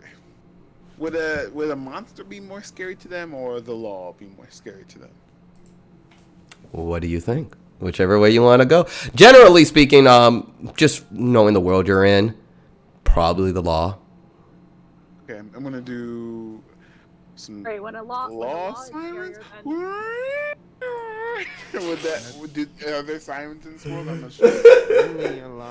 There's bells. There's like whistles and bells that are generally used by constables, and when something goes awry. So usually a loud whistle would be what you would know. Yes, I would like to mimic that, please. Oh, like to blow the whistle. Yes, but not in my location. Probably somewhere like in the forest. That's not near me, please. I'm gonna like slowly on my end start like arming myself with my like bow and arrow. Yeah, if I hear that, I'm gonna start taking out my club from where I have it strapped on my back. I was like, looks like we're gonna have fun. So, Yeah, perfect. so you make the minor illusion. What's the spell DC on that again? 14. The spell DC for your minor illusion? Yeah, my spell save. There is no. Oh, what's your general DC? I'm sorry, your DC save? 14. Okay. This better work. I could do a constable impression. Stop right there. I don't. What do constables sound like? I don't know. Officer Krupke, that's what they sound like. Officer Krupke, something. So that's a +2. Officer Krupke, happy Yana. Yeah, I'm just a I was white in with guy, Mr. Rest, gonna remember be this. protected by the law. Officer Krupke. Officer Krupke, Krupp you. Don't give me that look. Have you seen West Side Story? That's the whole thing. It's the point, yeah. Yeah, that's the song. Like I'm protected I'm not looking by. at that. I'm thinking about the scenario. I just want to kill this guy. So I'm It's just about whatever. an We opportunity. can do whatever we want because that cop's on our side. So, Exactly. so as you, Nazwin and Maria, as you guys are the only ones who can see this, and you see your colleague kind of just like, oh shit, kind of stopped out. You make the sound of the whistle, woo, and he tilts his head a little bit to look over. And then he pulls out and he drops his cloak. He drops his one of his big clothes, and you realize as he drops, you see a spell components. You see components on his belt, and his hand starts glowing fire. He's like, someone's a caster around here. Sorry, lad. I think you gotta go first. And he goes to shoot a firebolt at the. He passes his investigation. So. Snack. Oh yeah, and you see your colleague just take a firebolt. Did we ever get that guy's name? Nope, you didn't. We did. Yes, we did. No, you got John Ty's name. You got John Ty's name, and he's down the river. So, you're like, you never got the other buddies. Tyson! Tyson really loud? And he, like, the fireball just goes directly through his chest, and he just kind of falls on his knees, collapses. Oi, lads! We got company! Eyes up! They don't see you, but they are on alert. All right. All right. My feline friend. Look, I have soft hands. I can't really do a little, I could provide a distraction. New outfit, maybe. I think we're gonna need our beefier companions. So you're telling me we came over here and you don't have anything to fight these people with? Oh, I can fight them with my charm and good looks. Right, that's not gonna do anything here. It's gonna blow your yes, head it off. will. You haven't even seen me work my magic. See, you mustn't be afraid to dream a little bigger, and I am going to. Okay, right, stop. Let's just leave and regroup, because there's no way that I can do this alone, because clearly you will be of no help. There's 3 of us here.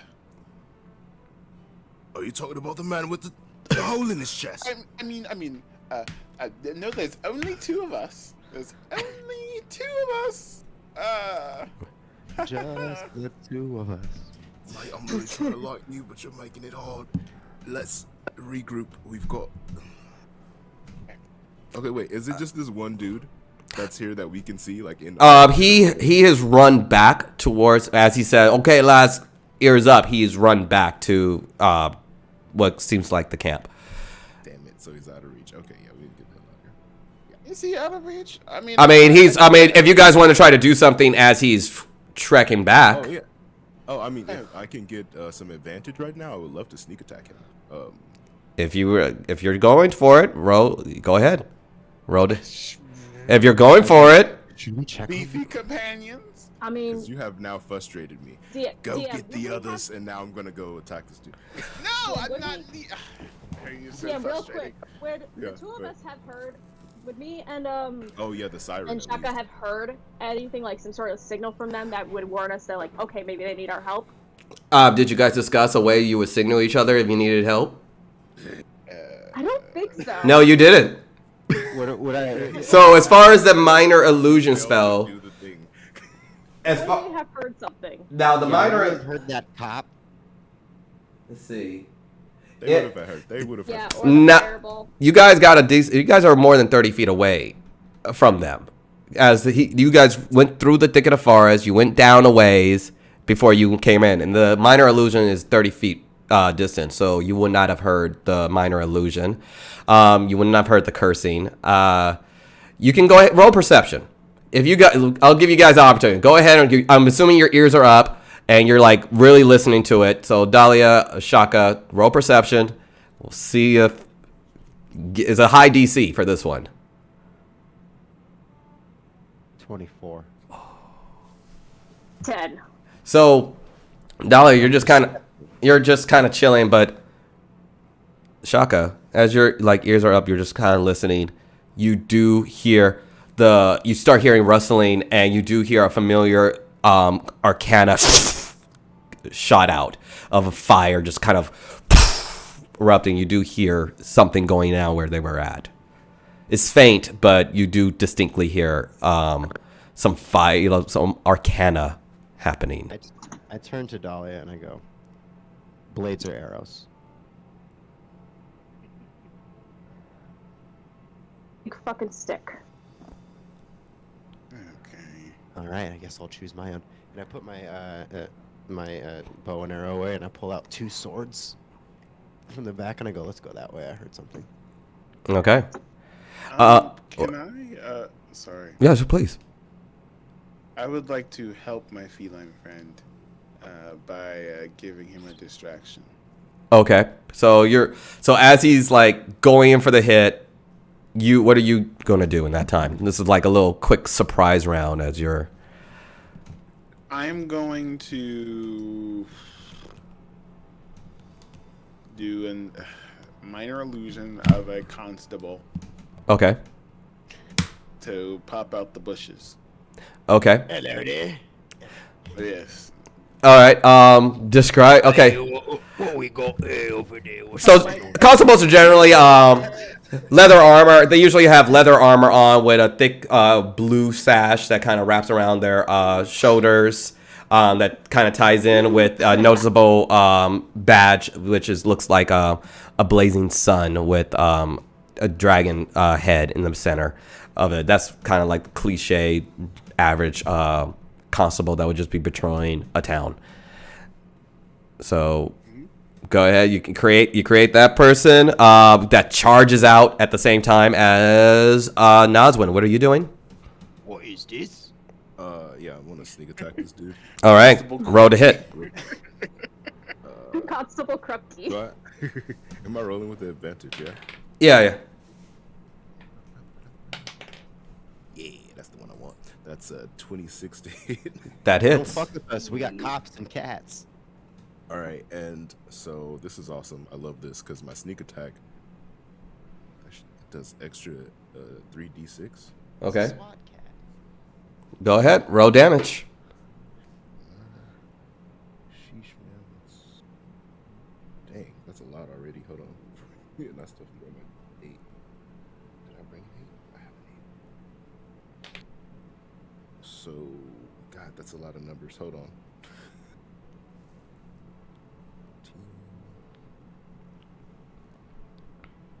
19. Jesus Christ. Oh wow. 20, yeah, bro. Oh wow. You really hit hard. Okay. 22, I think. You. The arrow just goes through the back, through the God crate. damn. It's a rapier, actually. Oh, you just jumped in and you just Assassin's Creed through the heart, and the constable runs out right to the side of you, but now you're able to kind of see the camp as you kind of come in closer, and you see 1, 2, 3. You see 4 guys looking dead at you now, as he didn't see you coming. But everyone was looking at him because he just said, "Laz, we got company." So they were looking at him at the time. That's why. And they now see this blade through. And as he falls over dead, you see the 4 guys. And coming through the tent, you see this lizard folk man who you recognize. With kind of a thick red painted leather armor. A variety of, you see the daggers that just kind of align his belt, his vest, and his scales look very dark green with bright yellow eyes. You recognize him as Masat. And he looks over. Oh my, is that Nazwin? Nazwin. I'll say. No. Yes. Fuck you, dude. Fuck you, dude. I have so many funny voices, and god damn it, that wasn't one of them. I was not intending that to be one of them. Now I can't do it. Now I gotta go African accent now, just to make him cooler. But, fuck. Beat up Foghorn and Leghorn. Oh, no. He's a goddamn lizard folk. You show him respect, sir. He's a chicken lizard. Chicken lizard.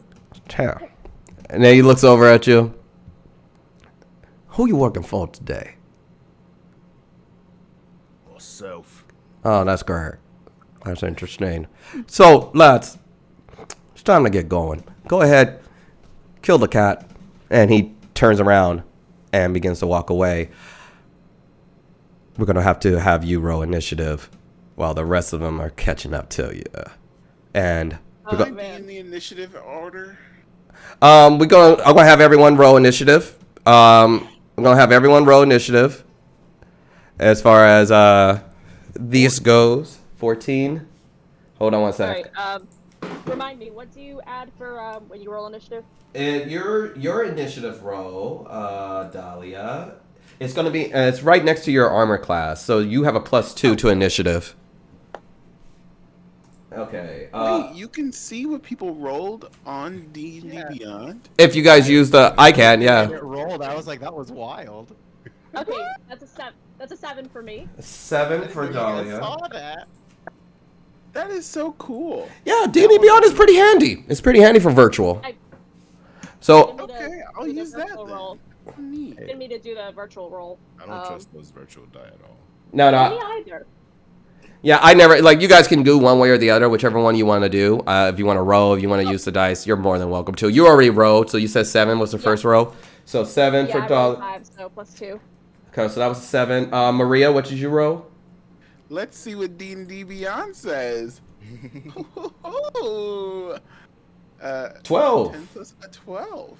And Shaka, what did you roll? I'm gonna also do a D&D Beyond roll. Hey! Oh, natural 20. Hey! In the Marvel RPG, when you get a natty 20 on the initiative, you get a bonus round. Oh, that's cool. That is cool. Nazwin. I rolled a 15. 15. Hold on to D&D Beyond. Peer pressure. Right? Do it. So don't trust it. Do it. That thing was I know, it hates you. It hates Don't you. do it, man. Don't do it. Don't do it. My regular dice hate me sometimes. I can't. Don't do it, man. Tabaxi don't have 9 lives. All right, we'll keep it your 15. All right. You're It giving makes me another sense. roll. It makes sense the tank would have the lower roll. Okay. God, I wish I was good at Photoshop. If anyone who's watching this is, Tabaxi in a cat version of Queen Latifah and Jimmy Fallon. I need this. No. 15. This is what we can't I mean, to be fair, Queen Latifah is the cat's meow. She's perfect. I was trying to find a cat filter, but it didn't work. They're all too ooh. I would. You can always just like get the ears.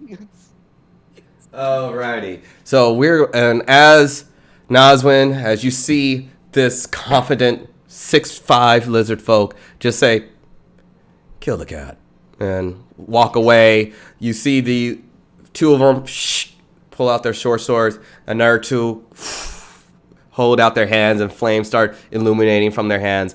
And then a figure from the biggest tent, the flap opens, and you see a large ogre walk out, standing almost 9 feet tall. And we'll pick it up there in 10 minutes. We'll take a quick break, guys. And so I'll see you guys at 7:20. Go ahead, take a bathroom break, relax for a sec, and get your stuff together. And then we'll hop right into the initiative. Actually, 10 minutes is a little much. So let's do like 6. We'll do 6 minutes because I wanted to be like a nice 7:15. So like 7:16, we'll just hop on back. All right.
Oh, it would be good. I'm actually just waiting for the next like DLC, and then I'm just gonna start playing from there too. Ooh, yeah, that'd be great. That way I can have like an extensive like game played. And we are back. So thank you guys so much. We are returned with the party a little split. Maria is going back to try to gather up the personnel, but unfortunately Nazwin decided to take the kill. I didn't say Oh, that. Maria's just hanging back. Maria just hanging back. You're right. I did not reveal myself. Maria did not reveal hers. Making our way. Yeah. Yeah, I have Constable Krupke. Yes, you do. So- Oh yeah. Let me throw. Weird cop dude. Let me throw weird cop dude. The illusionary cop. Mm-hmm. You I've seen a all few of those cops? in my days.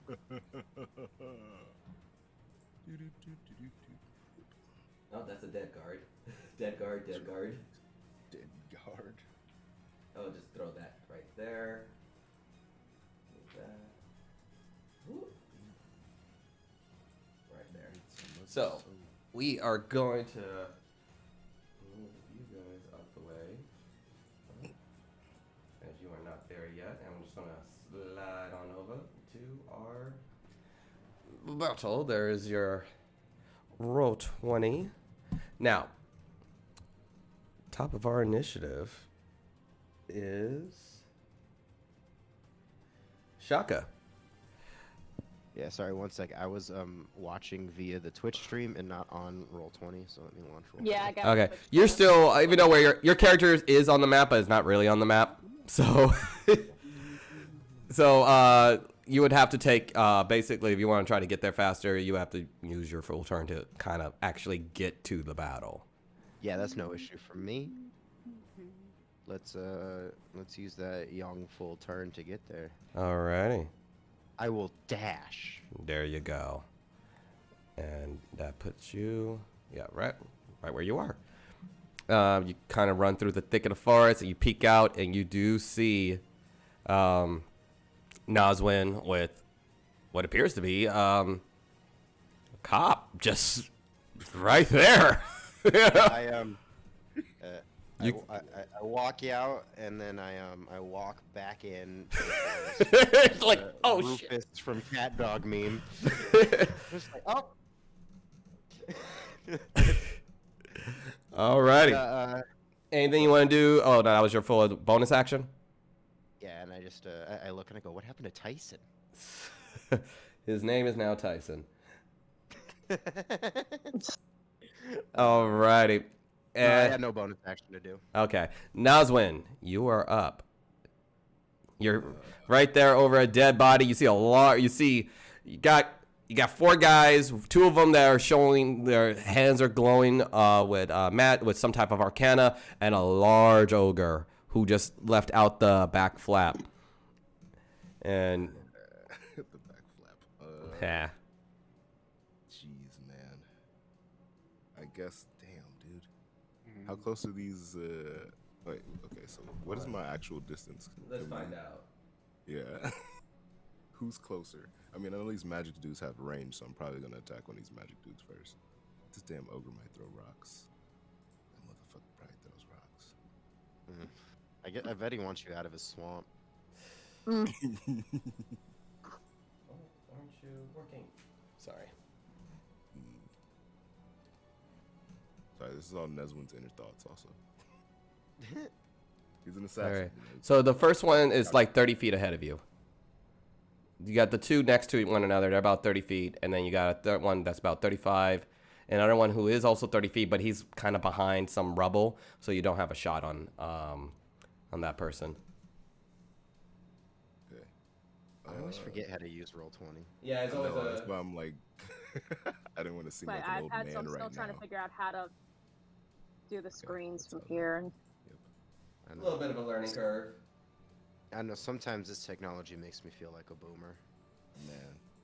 yeah, that's not gonna work. Oh, okay, hold up. I can see the Can I map move my guy? on Okay, perfect. the Twitch stream. That'll work. So I Yeah. figure out how to do it on my phone. All right, yeah. If you can't move your guy, I can always move him for you.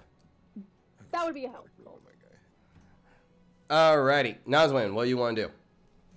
I wanna. I guess I wanna attack. That's a lot of dudes. That's a whole lot of dudes. But I'm the only guy. Mm-hmm. You got a constable. Excuse me. I'm here. Neswin is fighting this battle like he's fighting it alone. Literally having this inner. Alright, I've got 3 guards here. I think I can take this one out first, and if I hit him, maybe it'll leave me enough time. Do this alone. Alright. Damn. Yeah, He has no inner monologue though. He just says all of that out loud, like he's Robert Downey Jr. Sherlock. That's what goes to his mind palace. Yeah, and it just like the little parts where it's like slow mo and then pop, pop. You're like, So what's the first move in Noswin? What's the first move? What's the? All right, the first move is we're gonna go in for a rapier move on this dude. First guy. Okay, go ahead and move your. Do you remember how to move your guy? Right here. Yeah. There you go. Can you see it? Yep. Okay, so you're going for the guy with his hands in flame, or guy with who's has a short sword. I'm gonna go for the magic guy. Okay. Roll it. I'm gonna assume that he has less defense, for he is magic. Magic or squishy. Oh man. Man, why am I so unlucky all the time, dude? Maybe you should use the D&D Beyond dice. I mean, it's too late now. That's a 1 bell. That's a 1. Yeah, too late. That's a 1. You rolled a 1, sir. Okay. Yeah. So I'm gonna you throw go in to stab at him with your rapier, and this spellcaster just kind of pivots off to the side, and he's going to take out an attack of opportunity with that 1 that you rolled. With his god damn it! All right, that one's gone forever. All right, no one. Wait, does Constable Krupke give him any advantage being a player? Distraction. Oh yeah, were they looking A at it? distraction? A distraction. I mean, yeah. Once it's their turn, yeah, it can absolutely provide a level of distraction as far as who they target. But this is just This is just a attack of opportunity that the spellcaster's giving because he almost got stabbed. Yeah, But it's all right, my guy. I tried. oh, that's a 19 to hit. Sheesh, man. Yeah, that hits. Alrighty, and it's gonna. You take 2. You take 2 bludgeoning damage as he just whacks you with he grabs his quarterstaff from his back and just whacks you off the side of the head. But that's anything else you would like to do? Bonus action, movement. Let me make sure. Well, you already did 30 feet to get to him, so. Yeah, so that counted as an action, right? So No, that's just your movement. You already you struck at him, so that's your attack action. You still have a bonus action. Okay, then I'm gonna do my bonus action. I'm gonna attack him with my double daggers. Oh yeah. Yeah, I have the 2-weapon fighting Oh, okay. as a bonus action. Go for it. Oh, same. Hey, nice. So wait, how does that? Do you? Well, Let me see. Hold on. that's- When you take the attack action and attack with a light melee weapon that you're holding on one hand, you can use your bonus action to attack with a different light melee weapon that you are holding in the other hand. So you're holding another light weapon in your other hand? I have a rapier and dagger. Okay. So yeah, you can strike with your dagger. You don't add your ability modifier to the bonus attack damage. Okay. So whatever I believe you have. Let me look at your. Oh, you just get the 2 like D4s basically. You don't get the +4. Yeah. So wherever your dagger's base damage is.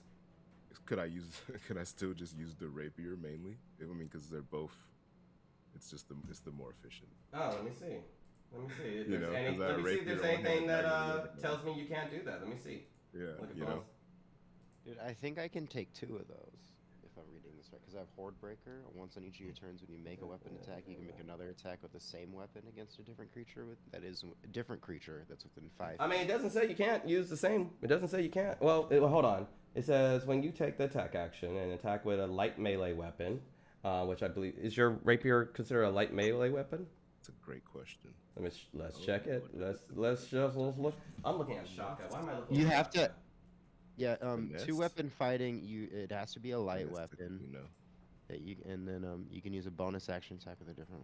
Are we Yeah. just all reading the same thing out loud? Yeah, pretty much. And it doesn't say you have a light weapon though. It's a finesse weapon, No. but it's not light.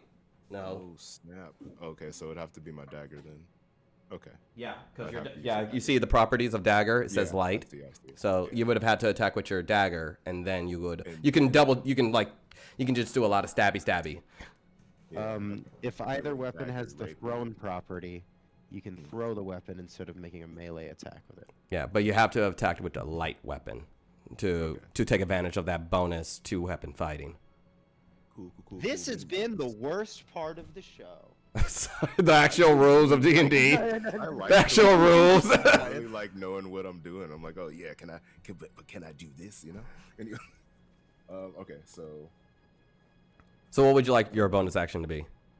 yeah, I guess Rolls. the 2-weapon fighting, and I'll do my dagger, which would be, I guess, what, 2d4s. Well, no, because what I was saying is because you attacked with your rapier, you can't use the 2-weapon fighting as your, unless you attack again, because you have 2 attack actions, right? No, I have 1 attack. You have 1 attack? I can't use my bonus action, which is 2-weapon fighting. No, because the bonus weapon. Hold on. No, the 2-weapon fighting bonus attack. The way that you can use it is you have to have attacked with a light weapon to actually to do that additional bonus. That's the thing. Okay. All right. Well, then I shall use cunning action and disengage. All right. And so you go in, you try to stab at him with the rapier. He dodges you, slaps you in the face with his quarterstaff, and you're just kind of more getting into you kind of get a little bit of distance, kind of get away from his shooting range. You disengage a little bit. That brings it to. Let me bring this over. God damn it! I'm dropping everything. I have both daggers. I don't use both daggers. Which now brings it to the guy who tried to stab you. And he is going to, because he sees the constable there, he is going to kind of not really certain on what way he would go, but he is worried about the constable. So he is actually going to investigate that. You said the DC was 14, right? Yeah, let's not investigate it though. So he's looking over at the constable and he's gonna use his action to check it out and determine it's fake magic. But he did use his action to do that. So first guy, so you did help. You did help because that's his turn. But he's going to now use some movement and gain some distance. Okay, so where am I on this battle? I'm in the back, but I'm near. I was near where Nice One was, right? Correct. So let me move a few things around. So Nazwin jumped out and did some stabby over here. You kind of hang back. You're in the thick of the forest, right about here, right in the corner, and you conjured the constable, which is right there. So, oh sorry, that's the dead body. That's the constable. This guy. I'm gonna move him around a little bit. So. Okay. So that's but it's but so you did distract the first guy, but he has shouted out, "It's fake."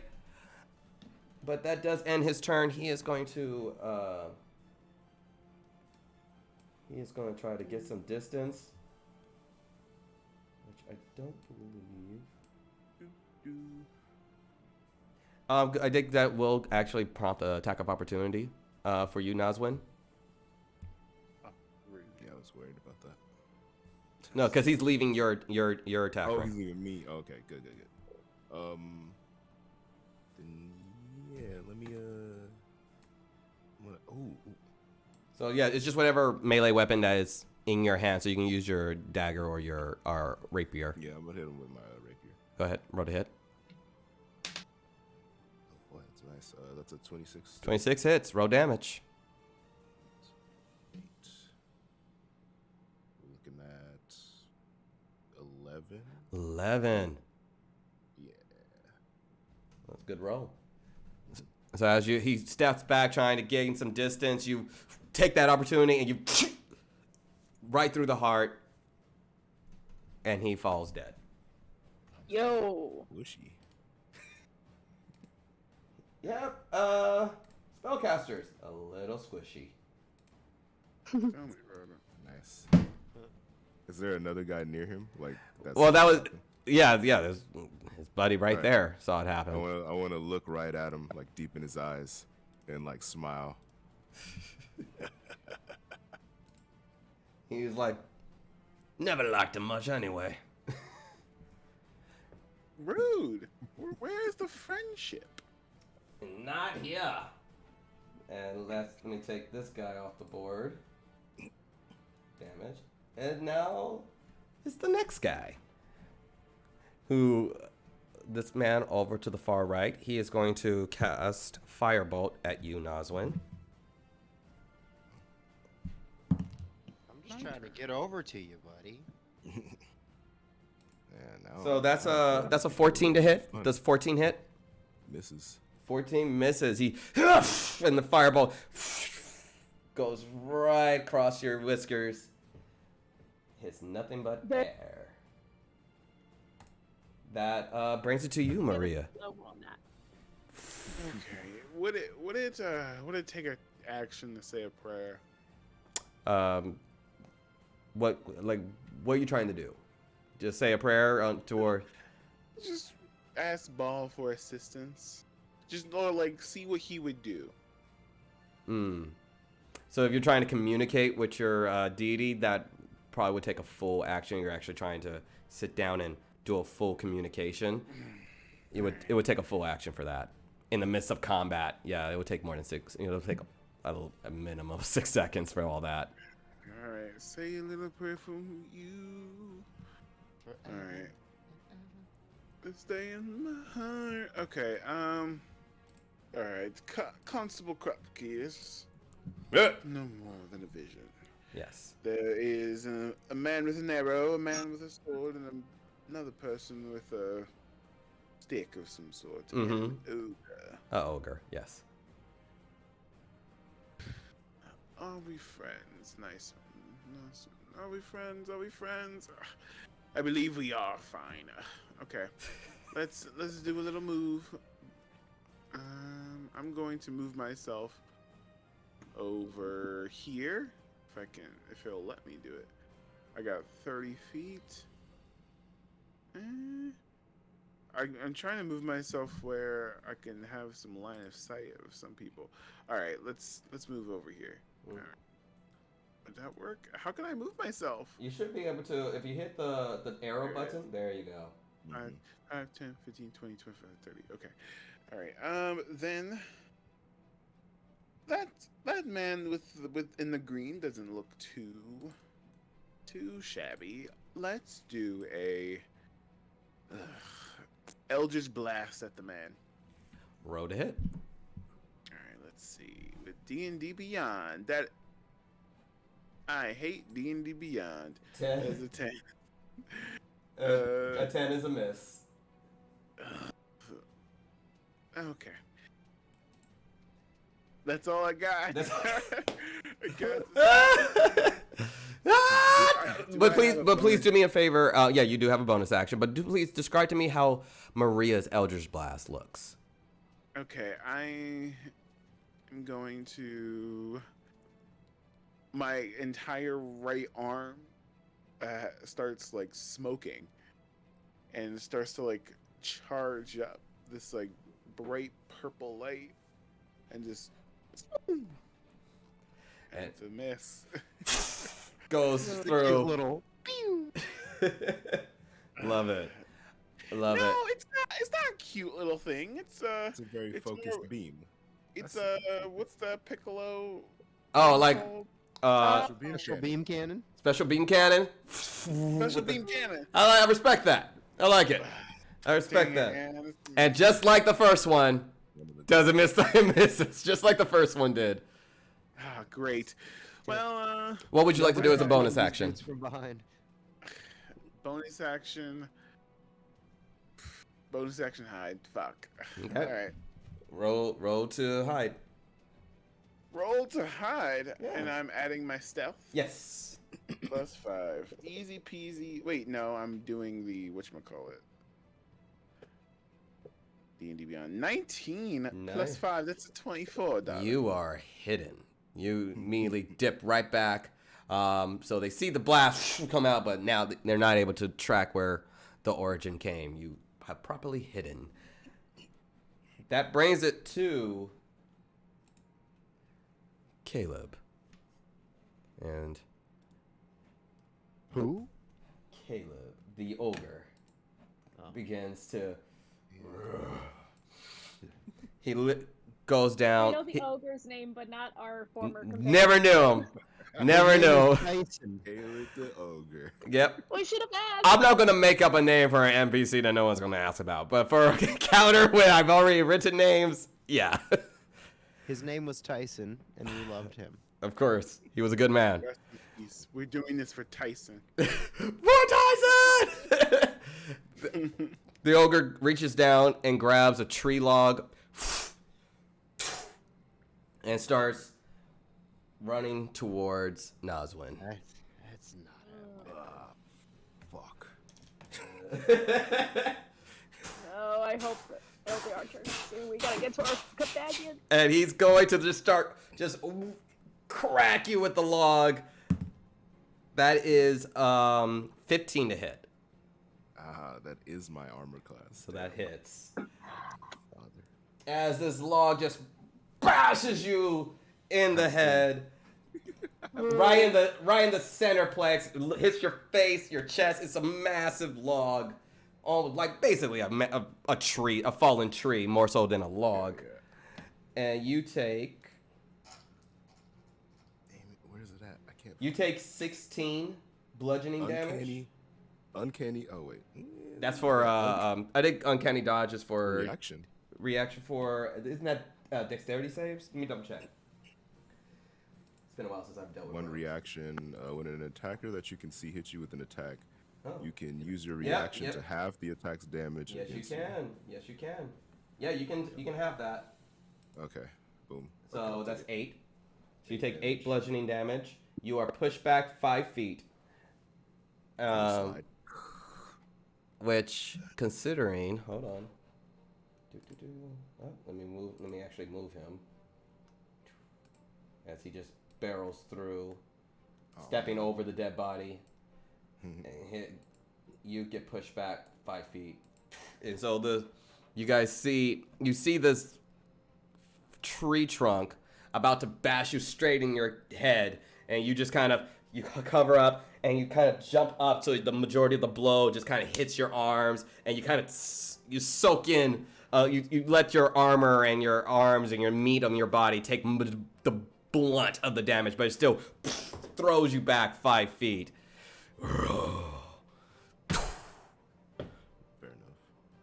Far enough. And that, let's see, for you, my friend, that does it for Caleb. Next, it's the bandit, the guy who nearly got his head blown off. He is going to also jump into this because you are the only one they actually see. 5, 10, 15, 20. It's going to come to your side. And he is going to take his scimitar and try to slash at you. That's a 17 to hit. God damn it, it hits. Ooh, 7. You take 7 slashing damage. Yo, what are the limits on that reaction? Is it like 1 reaction a round. Oh shit. Okay, so I can technically do that again? Next round. Okay. Yeah, you're thinking turn. Yeah, my bad. Yeah. Once we go all the way around once, then you get a new set of reactions. I know, I got it. So that's Never hurts to ask. 7 slashing damage, bruh. I appreciate it. Yeah, I put it on there. Okay. Now it's the other guy. And he's also gonna jump in on this. Man, I'm getting jumped. Yep. Oh, no, That's it for me, guys. Oh, Is there any way we could help Naswin? Like, I mean, eventually. Way, bro. Legit Hid. And actually, You hid everyone is- from the whole Everyone's battle. getting closer to me, and actually are like getting within striking distance of what I can do something. Look, next turn. I shot my shot. If I could get within 100, if I could get Table within 100 feet, like feet range of like someone, I might be able to do something. Yeah. He's gonna he's not gonna get closer to you, so he's just figure gonna it he's gonna probably shoot you with his crossbow. Yeah. And, ooh. Damn monk. So, I just rolled a natural 1. And so he goes to the crossbow, he goes, fucking time to say hi, kitty, fucking kitty. And the second he clicks, the bow pops, and, oh, fuck! And his crossbow is completely shit out. And he wastes his turn, and now he no longer has a crossbow. Did he take an arrow to the knee? Oh, that would be. I'm not that cruel for natty ones, but that would be fucked up. Shoot himself in the Shoot himself in the knee. That He brings cheddar Release bob. the foot. and that Release brings the it foot. to Cheddar bob. and that will bring it to Masat, who is going leaving. to leave. Oh, okay. It probably scared the shit out of me right now. You done? I was like, wait, no. Yeah, you forgot about Masat, but Masat leaves the battlefield entirely. Yeah, okay. He's like, yeah, you fucking run, bro. You fucking run, bro. Coward. Messiah, get your ass back in. Getting your ass beat. Do you say that? Do you say that as Masat leaves? You look like Mark from Invincible. Yeah, exactly. Exactly what I'm looking like. Alrighty, Dahlia, you have to get to the battle, but you do so you use your action to get all the way up there. You're at the corner. You do see the fight. Okay. Am I within? Like, I see what's going on, and I see how fucked up my companion is. Am I at least within 100 range, like 100, like 100 feet of everyone? Yeah.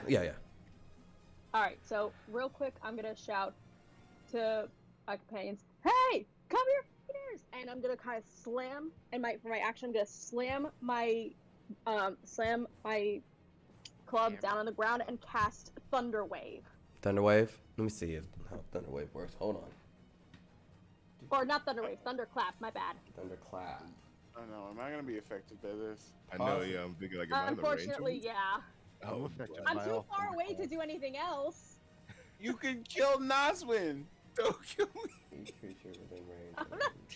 Yeah, you would be aware. You would be aware that if you do Thunderwave, you would be aware that there is a chance that you would kill your friend, that you would kill your companion with this hit as he's already wounded. How bad? But okay, let me think. How It's bad pretty is he bad. then? It's pretty bad. Just looking over at him, like he looks pretty fucked up. Mark Okay, from so- Invincible. Like as you run up, I'll say this: as you finally make it to the fight, you just see this large ogre slam a tree trunk right in the center of Naswin, and he's like, "Oh!" Okay, so I changed my mind. I'm thinking of doing Thunderclap, but instead, I'll look at the ogre, the big guy, and cast Dissonant Whispers instead. All right, let me see. It's the scene from Invincible. Think, Dahlia, think. Right. What will you have? You'll hit all your friends. Okay, Okay, go ahead. fair enough. So he has to make a wisdom. Spellcasters, okay. So he has to make a wisdom saving throw. Please, let's see if he, which is very smart for an ogre. That's very good. Ogres. Let me do D&D Beyond for that one. But you found a smart ogre? Sorry, y'all. I'm not used to playing smoker? spellcasters. It's all good. friendly fire and everything. I know you said we're the villains, but Woo! Okay, that he failed. Absolutely failed. Rolled a 3. He has -2. So, Wow. describe your dissonant whispers. How Alright, does Dahlia's aggressive magic look?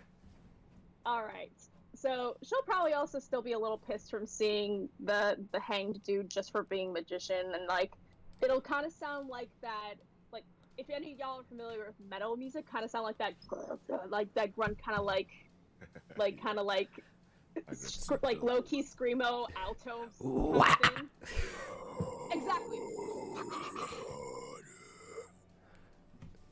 Oh, that's so metal. Growling in anger. And as that magic starts on, you just see the ogre just try to cover, using an ear to cover it, and you see blood starts trickling from his eyes and his ears. As go ahead and roll damage. Okay. Let's see. What do I roll for? What do I roll for that again? I believe it's 3d6 for dissonant whispers. That's 3d6. Thank you. 9.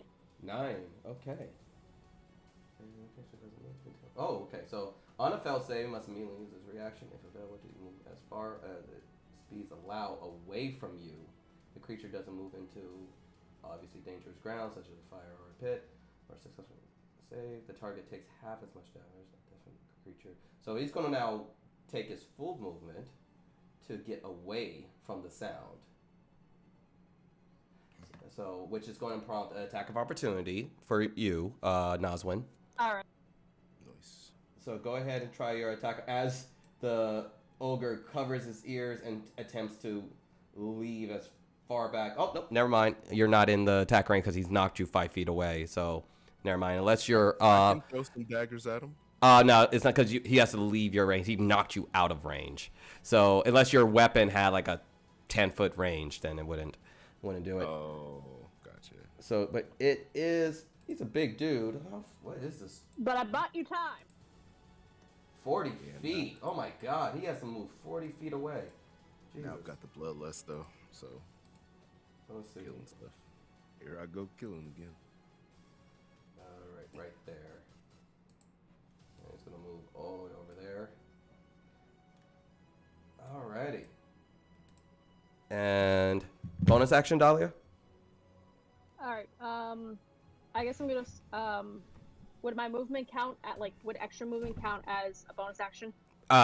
Yeah. No, actually, you would have had to use your bonus action to get that far up. So you used your movement and your bonus action. I'm sorry. You used your movement and your bonus action to get all the way there. I thought so. Yeah. But yeah, so that does it for your turn. Taking us back to the top of the initiative. Shaka. All right. I am going to travel to the guy that is messing up Nazwin right here on his, stage left? Yeah. All right. Oh, let me switch it back to this bad boy. And all right, cool. I have my 2 short swords out, one in each hand, so I can do my 2-weapon fighting status. Okay. And I'm gonna roll to hit. Go for it. 18 to hit. That hits.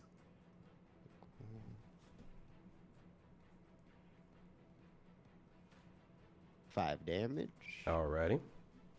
And then let's do the next one. And so for that, I get to do the bonus action of the 2-weapon fighting, so I get no modifier, right? Yeah, you just rolled the straight dice. All right, cool. Let's do that manually. That was a 12 to hit. 12 just barely misses. Oh, man. So as you try to, as with the knife, and he just you get a little bit of the cheek, but he damages out of any actual serious blow. I figure like I run over and I slide on my knees and I try to I get him in the leg with one sword, and then the other one I try to like slice him on the other side and it just miss. Just misses. Oh, great entrance. Now's when you're like, okay, you're thinking you got back. Backup is finally here. as you now don't feel alone anymore. I also get So, and then I also get 2 attacks per action, so that just counts as one. That was just your right? bonus. Yeah, that was one attack and your bonus Yeah. action, so you get another attack. Cool, word. So, as that one misses, I'm gonna try to come up with the other one and try to like stab him as I come up. Okay, roll to hit. Yeah, that's a 23 to hit. That hits. 8 damage. 8 damage. As you catch him on the leg. You try to finish it off with a little dagger, but he kind of gets out of the way. But then you just right through him, and he goes down. And yeah, that'll end my turn. Cool. I look at Nas and I go, "Hey, buddy, how's it going?" Well, it took you long enough. And I sprayed my ankle back there.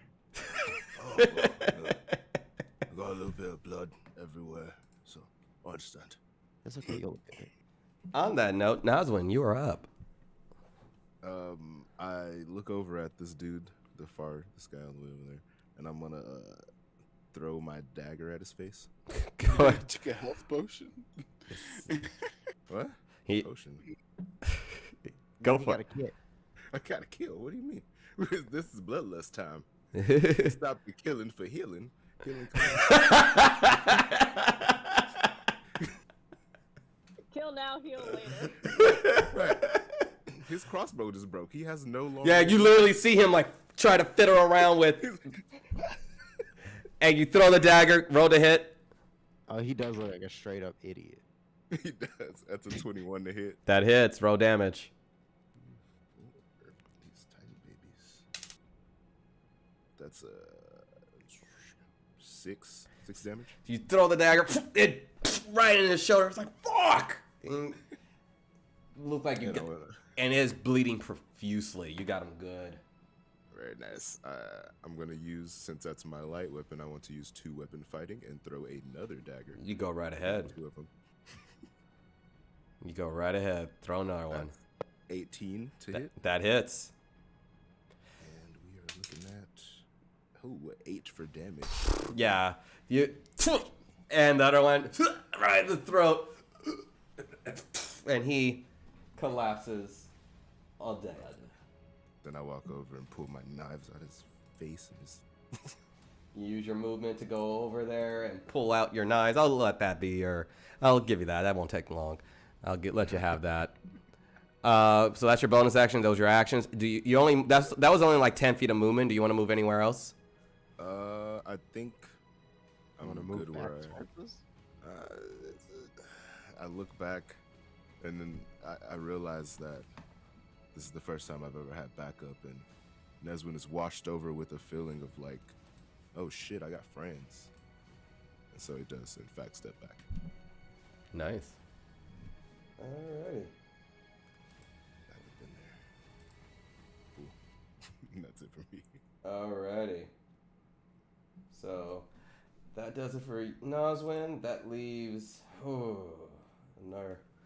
my last spellcaster dude, who is now seeing 2 guys. Someone shot an Eldritch Blast somewhere. Maybe it was those 2 guys, not certain.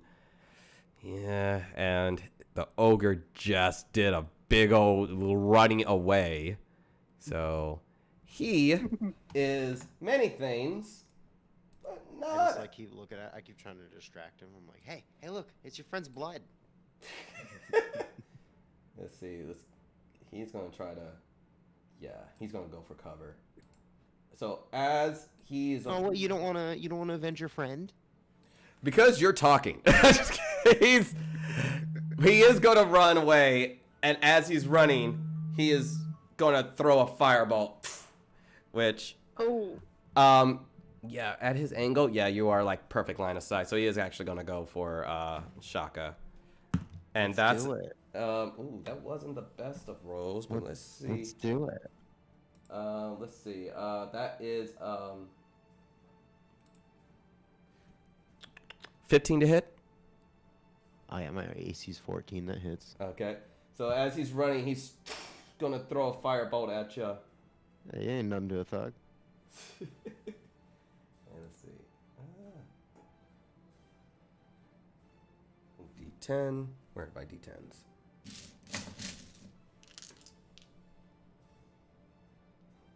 There we are. You take 5 plus 4 is 9 fire damage. As he's running off, and he just shoots a firebolt, little column of fire, very Harry Potter, a little. But once it hits, you feel the thud of the impact, and the blaze immediately just scorch your scales. I just like pretend it doesn't hurt. it's like a fifth of my health, and I'm like. And he's going to run this way now that he's almost out of kind of out of sight for a lot of you. As the brick path is about I would say about 4 feet high. So a lot of you guys don't lose sight. You see him, so he's still kind of, but he has cover at this point. If you were trying to attack him from your area, but he does seem like he's trying to get out of dodge. And that leaves it to. Hold on, I'm old. And as long as, hey guys, you want to know what your 30s are like? Medicine. In 2 years, I'll know. Yeah, fun stuff. Oh, Just don't go to the doctor. That's what I do. Just don't go to the doctor and find out why you're in bad pain later on. Go to the doctor, kids. Do your checkups. It's important. No, yeah. Dude, I just don't. That brings it to Maria. What would you like to do? Okay. So we only have one spellcaster and a giant naked man yes. to worry about. I'll handle all right. First things first. I can't really get close to them. Can't really, So let's see how far I can move. All right. Let's move. Can't really reach any of them. You know what? I'm going to walk past my compatriots, be like, what took you so long? And I'll place myself right smack dab in the middle of the battlefield. Did I see Maria hide? No. Okay. Did I? No. Very good. Her hiding skills are way past you guys' passive perception. So when you guys came in, you did not notice Maria at all. Neither you or Dahlia. None of you guys, none of you know that Maria is in the room until Maria has actually walked out. Wait, real quick, DM. What's that? Where am I on the map? I'm not on the thing, so I can't really move my thing, so I can't really see if it's accurate. You're considering you use your entire movement to just get to the fight, so actually it's accurate where you are. Oh, okay. So I'm like right in the corner over there. Yeah, right in the corner. You kind of peek through you're right under the tree. So you got line of sight on Nazwin and Shaka and the dead body. And oddly enough, a constable that's just there, like standing there, kind of holograph constable. I didn't mean to. Which you didn't notice until you started looking around. It was like, is there a fucking cop there? It's like. So the goal is to get the chest, correct? That is the mission that the mayor has asked you for. Okay. And I can't see the spellcaster, and the ogre giant guy is not attacking anyone. As of right now, the last thing you saw the ogre giant guy do was run off, covering his ears, and you see a little bit of blood coming from his eyes. He looks very pissed. Okay. I'm going to say, Bruce, would you be a dear? Go get that chest for me, and I cast Unseen Servant. And you hear this laugh, just kind of a little black ichor start. What's the movement speed of Unseen Servant? 60 feet. 60 feet. Okay. Unseen Servant goes into the first tent. The first tent. You hear a communication. Barrows. no chest, no meat, no meat, no meat. And comes out, goes into the bigger tent, using this next bit of movement. Chest here. How much weight can the unseen servant? Let me give it a look, see how much it can actually move. I'm looking here, unlimited. Perform simple tasks as a strength of 2. Oh yeah. It's too heavy, too big, large chest. All right. As Bonus. Doing things, mending, folding clothes, lighting fires, serving food, and pouring wine. All right. So the chest is still there. Mm-hmm. We don't really have much I can do. I'm gonna say guard the chest. Make sure it doesn't go anywhere, and that will be the end of my turn. Alrighty. I'll wait till someone attacks me. See what happens. Always a good strategy. Which it is the ogre's turn. And Go ahead, make my day. alrighty, that's what I love. The ogre slaps his ears more, and as the spell is gone, and he looks over, seeing Maria just in the center, and runs over to bash you with the tree stump. Let's see, pull up your character. My God, he and goes and slams, but his eyes are covered in blood from the dissonant whispers, and he kind of misjudges you and slams right next to you. He got a natural 1. You have an attack of opportunity. So whatever armed arm you can use, if you have your staff, you can use your staff to hit or open fist. Can I cast Do I get my 2-weapon fighting if I use a dagger? No, you just have. It's just like almost a pseudo reaction. So you wouldn't get you wouldn't get stab, but you can use whatever weapon that you can theoretically you have equipped. Eldritch Blast? Would I allow a cantrip for an opportunity attack? Will I allow you are a warlock.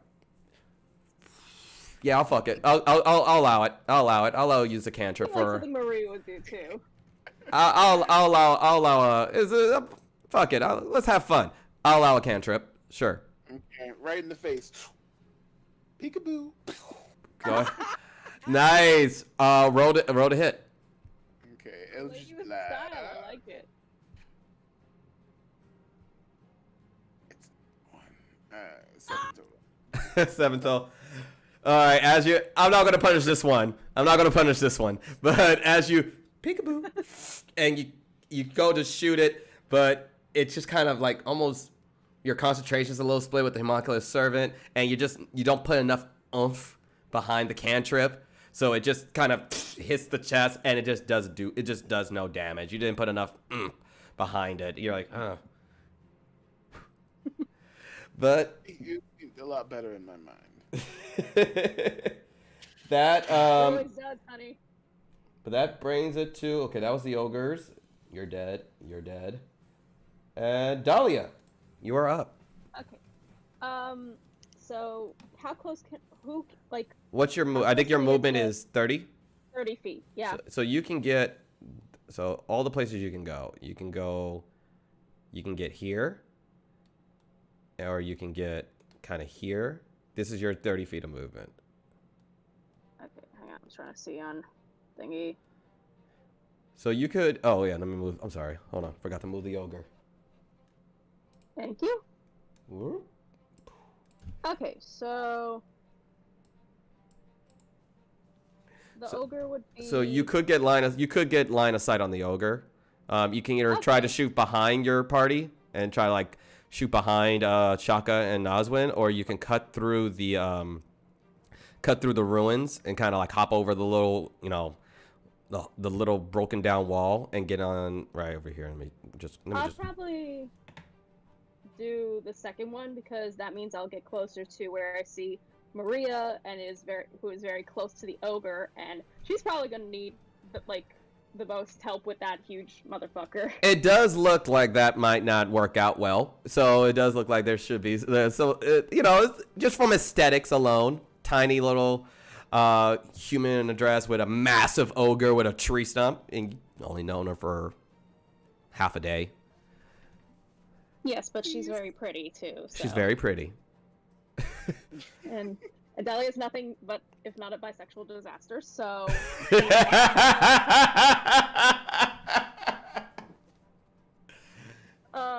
see. I'm thinking, do I want to either double dash and get closer? A double dash would be a bonus. We count as a bonus action, right? And I couldn't use an attack, right? Oh, no, that'd be a Super Mario game. Yeah, so you're that's bad. You would be using your full movement, and then you can dash as your bonus action to extend your movement even further, then double your movement. I'm trying to think. Do I do that or do? Let's see. I've got 2 more spell slots left. What do I do? We out here, fam. Okay, so I'm gonna point my finger. Oh wait, it didn't damage me first, so I can't do that. Oh, maybe I could guess that. Have we done any damage to this ogre yet?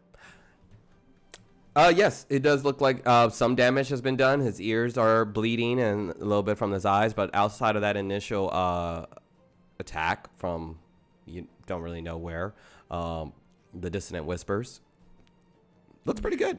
Looks pretty looks like he got a lot of fight left in him. Great.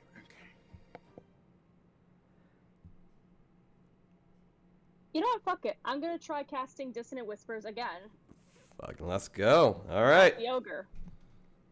Let's see. I'm just gonna kind of like, in the same sort of grunge style, go like, all my friends are heathens, take it slow. Wait for them to ask you who you know, and cast Dissonant Whispers. Please don't make any sudden moves. You don't know the half of the abuse. Go. And as you go, it literally just rings high in his ears, and he's and again starts to, because it again failed to save. -2 wisdom, -2. So Super weak to this. It's great. yeah, it's very, for someone who doesn't play spellcasters, you're using the right kind of moves. So it's gonna try to, damn it. I know how to use them. I just don't know the mechanics always. So it's gonna use this movement, all 40 Ideas feet are to good. run away, which again gives another attack of opportunity to you, Maria. As now it is leaving your attack range. All right. Let's try this again. Yu Yu Hakusho, go for it. Yes! All right. Let's see if this works this time, baby. Good grief. What happened? You know what? I hate D&D. Cursed. It's cursed. Are you kidding me? I was set up and And It'll betray you. You know- You had a perfect setup and it will betray you. the thuds and the whoosh of and it's very dark. It's getting darker, even though, and so you just you give yourself excuses of why you missed this massive ogre that's running away from you. But you shoot pretty wide. This time you put enough power behind it. You focus in, but now you don't kind of get your aim right, and it just hits one. It actually hits the well that was right there, and knocks a brick off. But go ahead and roll damage for your dissonant whispers. Oh, Off okay. hands. That's the...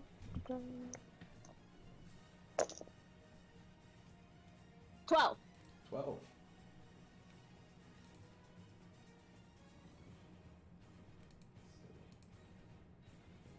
Can I attack him?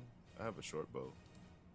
He wasn't in your range, but when it's your turn, you know. Okay.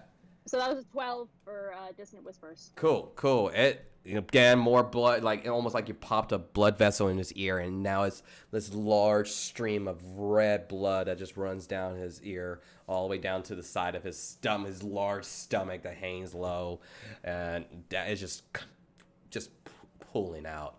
He is he looks hurt a little bit. He looks a little hurt, a little. And that was your movement. That was your any bonus action you would like to use.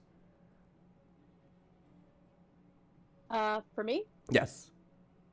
Okay. Let's see. Probably just gonna get closer. You already used all your movement to. Oh right, I can't use movement as bonus action. Okay. Let's see. You can use the dash action. Okay. Oh, I got an idea. Do you have dash? If you have dash as a bonus action, you can use that. I don't know if I do, but instead, actually, I'm gonna. Do I see Nazwin? You do. You do see Nazwin. Okay, I'm gonna use. Oh yes, I can use this as a bonus action. So I'm gonna use my last spell slot and cast Healing Word. Alrighty. On him a little bit more of a boost because he's one of. I could tell already. He's probably one of the better fighters here, and we're gonna need his help for this motherfucking thing. Alrighty.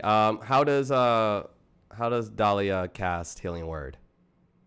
All right, so she'll probably cast Healing Word.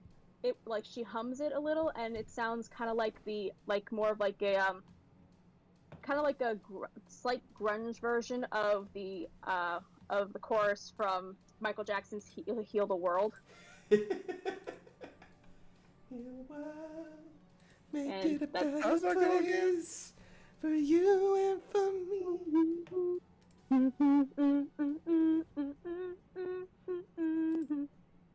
Yeah, just kind of like more like if it was covered by My Chemical Romance, for example, or I don't know, Amy Lee, that's what it would sound like. I love it. All right, go ahead and roll how much you're healing. Okay, and that's the D6 too, right? 3? Mm-hmm. I think it's 2d6. 3D. Oh, 2d6. Gotcha. Oh, you're in luck. That is a 7. Very nice. Nice. Oh, thanks for that. No problem, man. Usually help me just kill the- stitch those up. Yeah, but meantime, let's get these motherfuckers. Alrighty.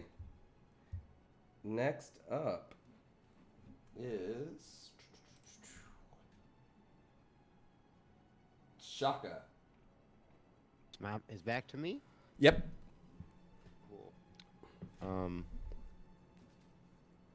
I'm gonna look at Nazwin, and I'm gonna say, I got your back, man.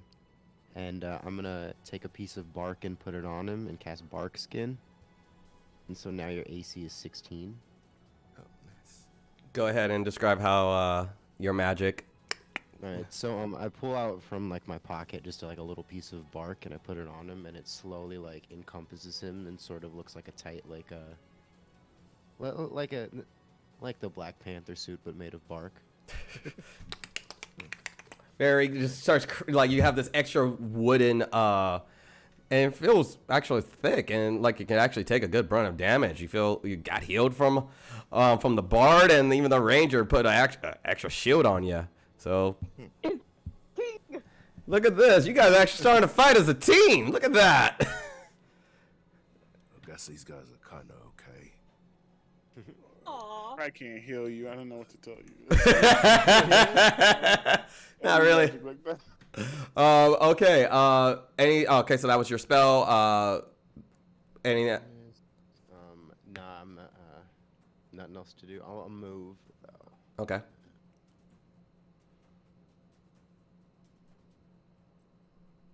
Right there.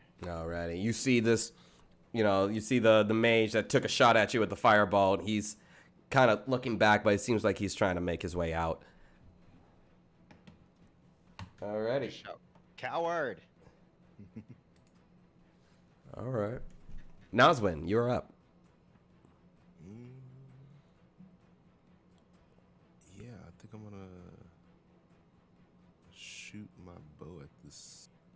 ogre. Okay, let's see. What's the? Yeah, you got it. Yeah, bows are. Yeah, you're good. You got line of sight. Come on, short bow. That's 18 to hit, 18 hits. and that is 7 damage. 7. I count this. Oh wait. It's not engaged, so it wouldn't be. It's not like engaged with another party member, so it's not sneak attack or anything. Oh yeah, I know. All right. So yeah, and it hits him. It lodges in the in his like back shoulder. It gets in there. Like, it looks tiny compared to his huge body, but it does get in there. It does seem like it's causing him damage. He's starting to look hurt. Now he's starting to breathe heavier. He's starting to trying to push through, trying to muscle through some of the pain. You have movement if you would like. I guess get a little closer. Go for it. Get closer. Come a little closer. Were we all thinking of different closer songs? Closer. I was doing Chris Tucker in Rush Hour 2. Get closer. Get closer. Yeah. That when Chris Tucker did the was doing Michael Jackson in Rush Hour 2. That's the scene you were talking about. Yeah, Yeah. that's what I had in my head. That's the one I was doing. Hold me closer, Tony Danza. At least none of us thought of that. I was thinking, and I just can't pull myself away. Under a spell, I just can't. I just I really should have just done the all bard campaign with y'all. I really should. There's always next time. There's always next time. We might do it I might have to figure out like a special. Let's see, what's the closest holiday? Like a 4th of July, like bard. It's always a one shot too. Yeah. And I'm proud to be an American. No. Alrighty. So you already moved. Okay, now it's Nazwin. That brings it to our spellcaster. Who, yeah, he's gonna fucking dip. This guy's dipping. Rude. I had words for him. But before he leaves, he's gonna try to take another shot at Shaka. That is 15 to hit. Yeah, that hits. Ooh, that's 13 fire damage. Ooh. Can I do a performance check to see if I look unfazed? Go ahead and give me a. Like you want performance? Yeah, go ahead. You have to describe to me what you're doing to make this look like a performance. But yeah, go ahead and roll performance. Like covering up the pain of a fireball is a performance in itself. Okay, go ahead and roll performance. See if you can make everyone believe that you're fine. Yeah, I'm like convincing you over something that has a +0 modifier. Go for it. Meanwhile, the tears are springing from your eyes. It's an 8. It's an 8. You think you are just standing statuesque with the flames just kicking off of you, but everyone heard the thud and the flame. But you stand tall. God damn it, stand tall. But you are clearly in pain. Like that dude who gets punched at a party but stays. Yeah. What kind of parties you go to, bro? Sometimes people get punched at a party and then they stay and it's weird. Yeah, I remember. I remember that open mic. I know that one. But alrighty, but he is going to use his full 5, 10, 15, 20, 25. He is off map, but he's still in line of sight for you guys as he's just booking it, but he's like 5 feet off map by now. Let's see. That brings it to Maria. All right. Do I even bother shooting this ogre?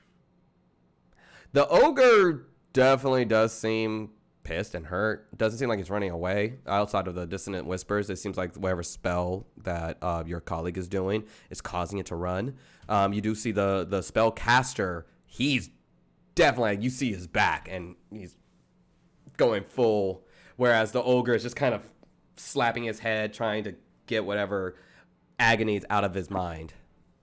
All right. He's got a song stuck in his head. I think I'm gonna do what I'm good at.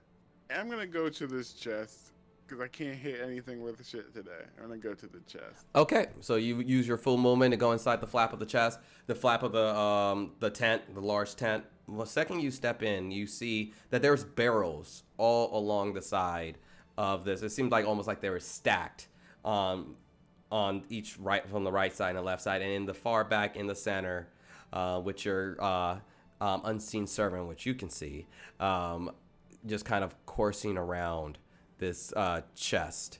It's pretty wide. It's about 6 feet, from one end to the X, and it stands about 4 feet up from the ground. It is a hefty boy, with what seems like it's closed.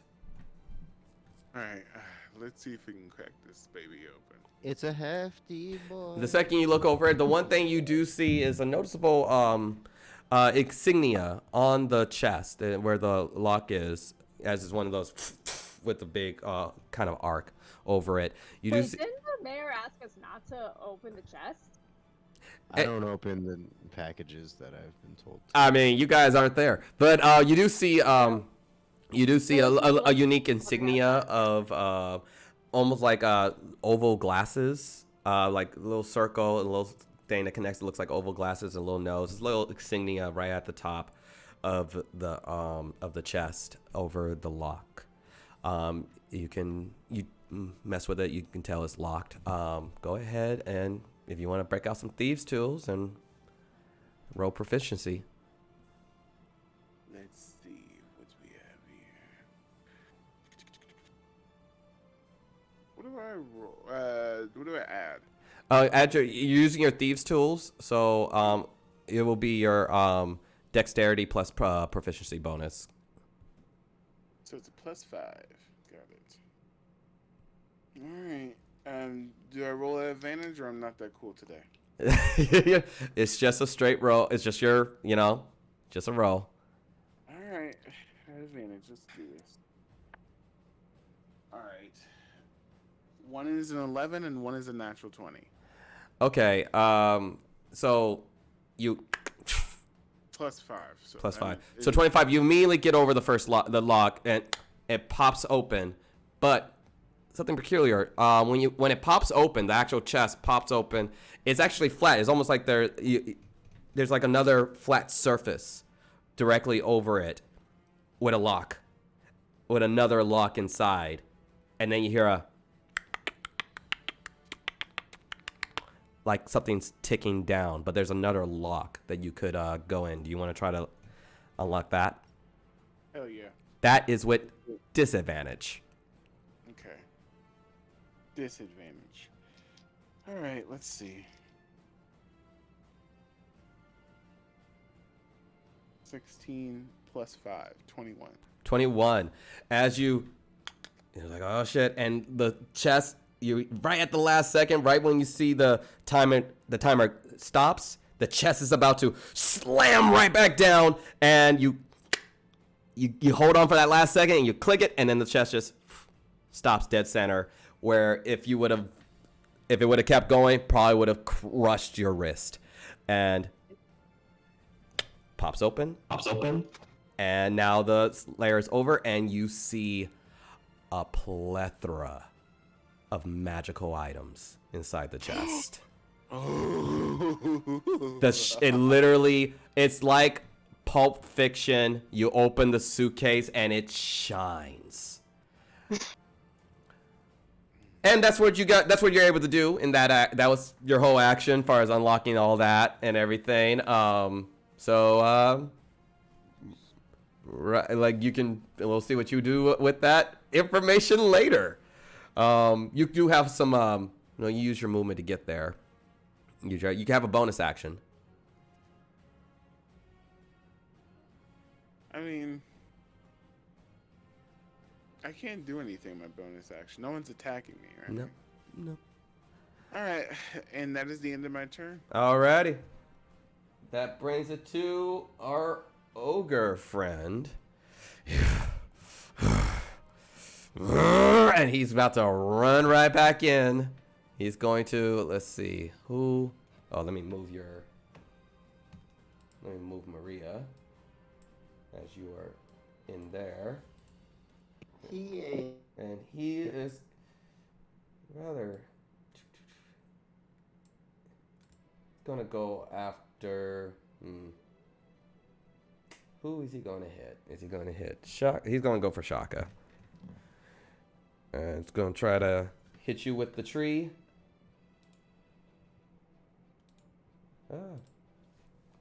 Trying to bash you. Ooh, that is a 21 to hit. Yeah, that hits. Tell me how much I die by. Okay. That's 10 bludgeoning damage. Nah, I'm still up. Whew. But I look like Mark from Invincible now. You're pushed 5 feet away. So he again so Nazwin, you don't feel like you're the only one. I'll look over. Welcome to the fight, mate. As he whacks you with the tree and you fall, you hit that, you kind of fall back and you're like, fuck, this hurts. But that will do it for Caleb's turn, which brings it back to Dahlia. Okay. How close can I get to this big ass ogre? Let's see your movement. Let's see what we got. 30 feet, right? You got, I believe so. I believe you have 30 feet of movement. I have to, let me double check. Where is your movement? 30 feet. Yeah, you got 30 feet. So you can, let's see if you can get right in, but you can get close to him. You can get close to him. Let's see. Yeah, because that's his actual range. Yeah, you can get within striking range. Alright, cool. So I'm gonna do that. Okay. And then Right there. let's see.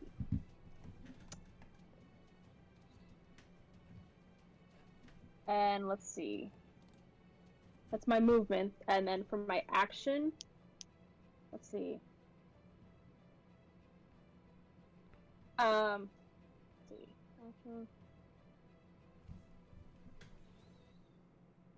Can I enter rage as an action and then bonus action attack, or would I miss my opportunity to actually attack? I believe rage is the bonus action. Let me Okay. Yeah, I'm not sure. It's been a while since I played a barbarian. Let me see. No, Yep, bonus action. Oh.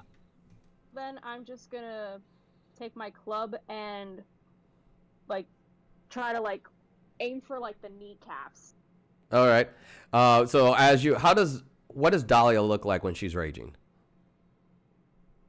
Dahlia basically just is snarling and gets this kind of if you ever seen someone when they're in mosh pit mode. I've only seen videos and pictures, but kind of that wide-eyed and just gonna go rock and roll, fucking rolling, just Right on. Go ahead and roll to hit.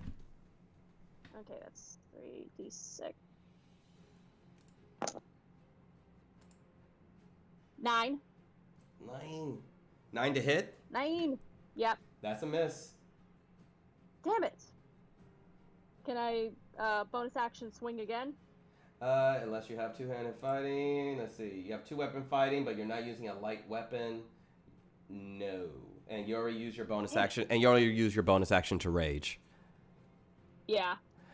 So that will. So after that, I'll just I miss and then I start raging. Ugh, you're more mad that you missed, but bring it back to the top of the round, Shaka. Wait. Cool. Wait, what's the order again? No, you haven't gone even with your bark skin on. Right. Oh shit! Did I miss you?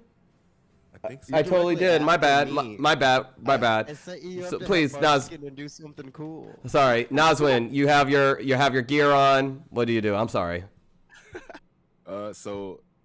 I have advantage because he was focused on her, right?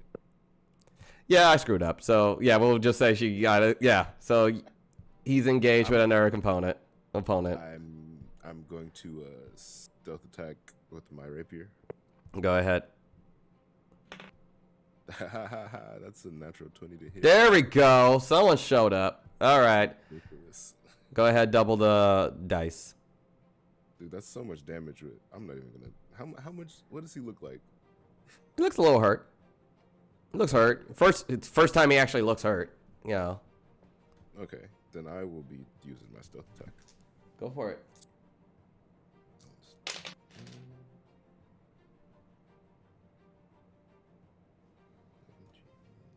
21 damage. Nice. Yeah. Looks really hurt now. Looks Love that stuff. very, very hurt. Damn. And I didn't attack with my light weapon, so Gotta go with the light weapon first, and then you hit. I just really wanted to. No, but you got a good. You just sunk it right into, like, got in, pierced through the thick hide of his skin, and spraying your rapier fully in. Blood is. He is looking very hurt. He's bleeding profusely out of all orifices. He's breathing like even his breath coming in. It's pretty harsh. Yeah, you have. And I guess I'm going to disengage. Alrighty. My bonus action. Cool. Take a little step back. Shaka, now it's your turn. Cool. I'm going to use my breath weapon. Nice. And I believe that's a dexterity. What kind of save is that? It's a dexterity. Damn it. Has to be a 13. God damn. That. Let's see. Dex for my ogre. He has a -1. So that's a 6. Cool. He's going to take the full force of this. Okay. Of a 7. 7. So 7 lightning damage. Oof. You describe how your draconic dragon breath looks. All right. So I stare right at him, and you just see my eyes turn white, and then electricity starts to come out of every like nostril and like hole and thing till it shocks into a big absorption, and then just boom, right out there you just see lightning, just pure raw lightning. Like maybe it even lights up the forest a bunch. The flash of light sparks out the forest. It's bright. It's almost blinding, and the smoke is just billowing off of the ogre's body, and it's very much it looks like he's barely conscious as the smoke is just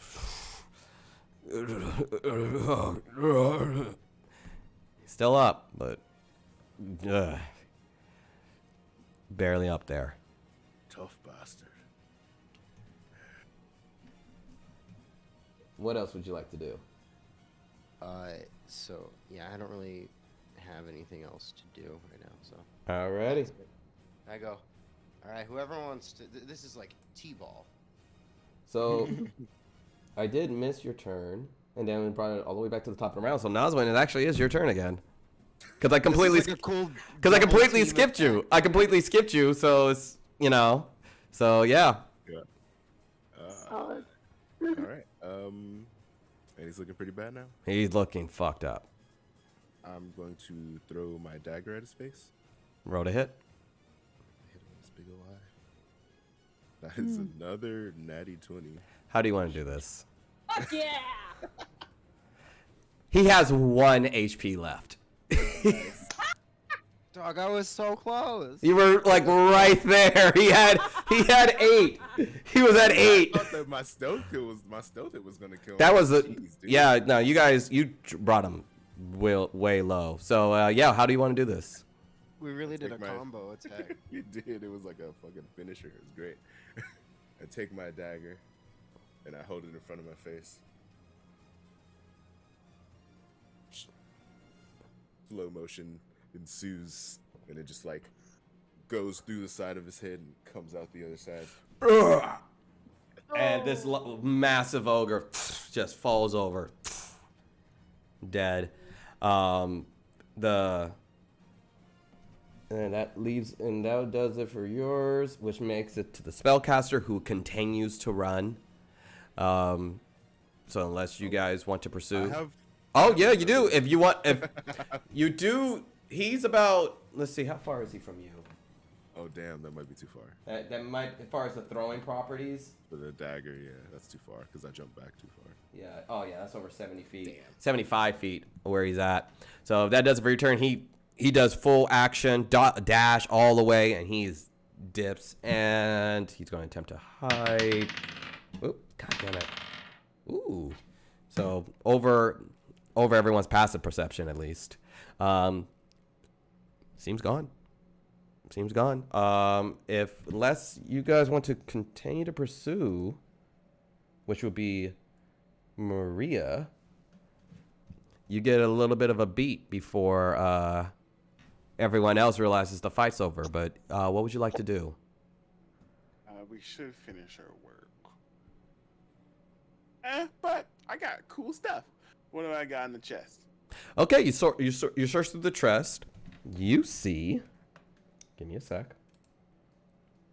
You see a pair of goggles that are very bright and luminescent in the eyes.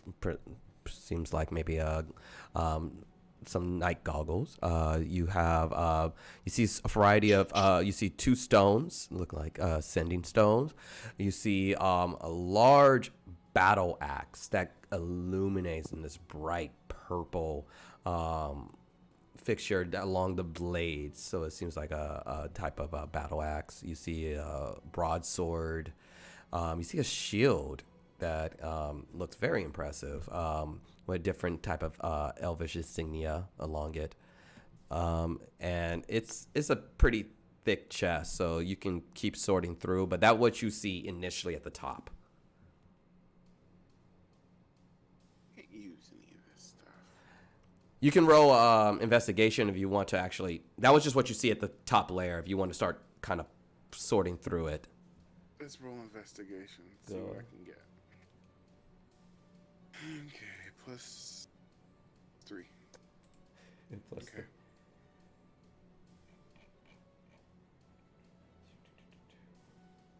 I got an 8 plus 3. Oh, 8 plus 3. Okay. So that's 11. Okay. You see a few more things. You do see a dagger. You see a few daggers. Also +1 daggers, magical daggers. You see 2 of them. And you see a scroll. It's bounded. So you presume it's a magical scroll, but not enough time to actually open it and read it to see what it is.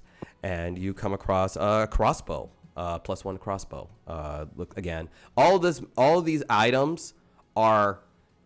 A lot of times you have to usually investigate to determine if a particular weapon is magical, but the enchantments on these things are very apparent. They illuminate with it's very noticeable magical items. Great.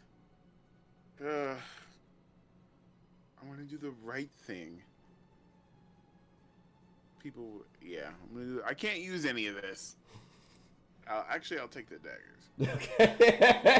I'll take the daggers. Okay, 2. I drag the chest with the help of my unseen servant out to the group. And okay, go ahead and roll just strength. Roll strength or athletics. Is my unseen servant helping me? The unseen servant can do what? How much weight can the unseen servant move? It has a strength of 2. Okay. Yeah, the unseen servant is helping you. Hey! I also have the strength of 2. Hey. It takes the strength of 2 to unlock the talisman. I don't know. Oh shoot, guys! I have a -1 strength. What? God. Ugh. Yeah, you're not meant to carry your own luggage. Yeah. soft hands. You're a damsel, you're in distress, you can't handle this. Have a nice day. Yeah. Got a 7. 7. Yeah, you go to. All right, here we go.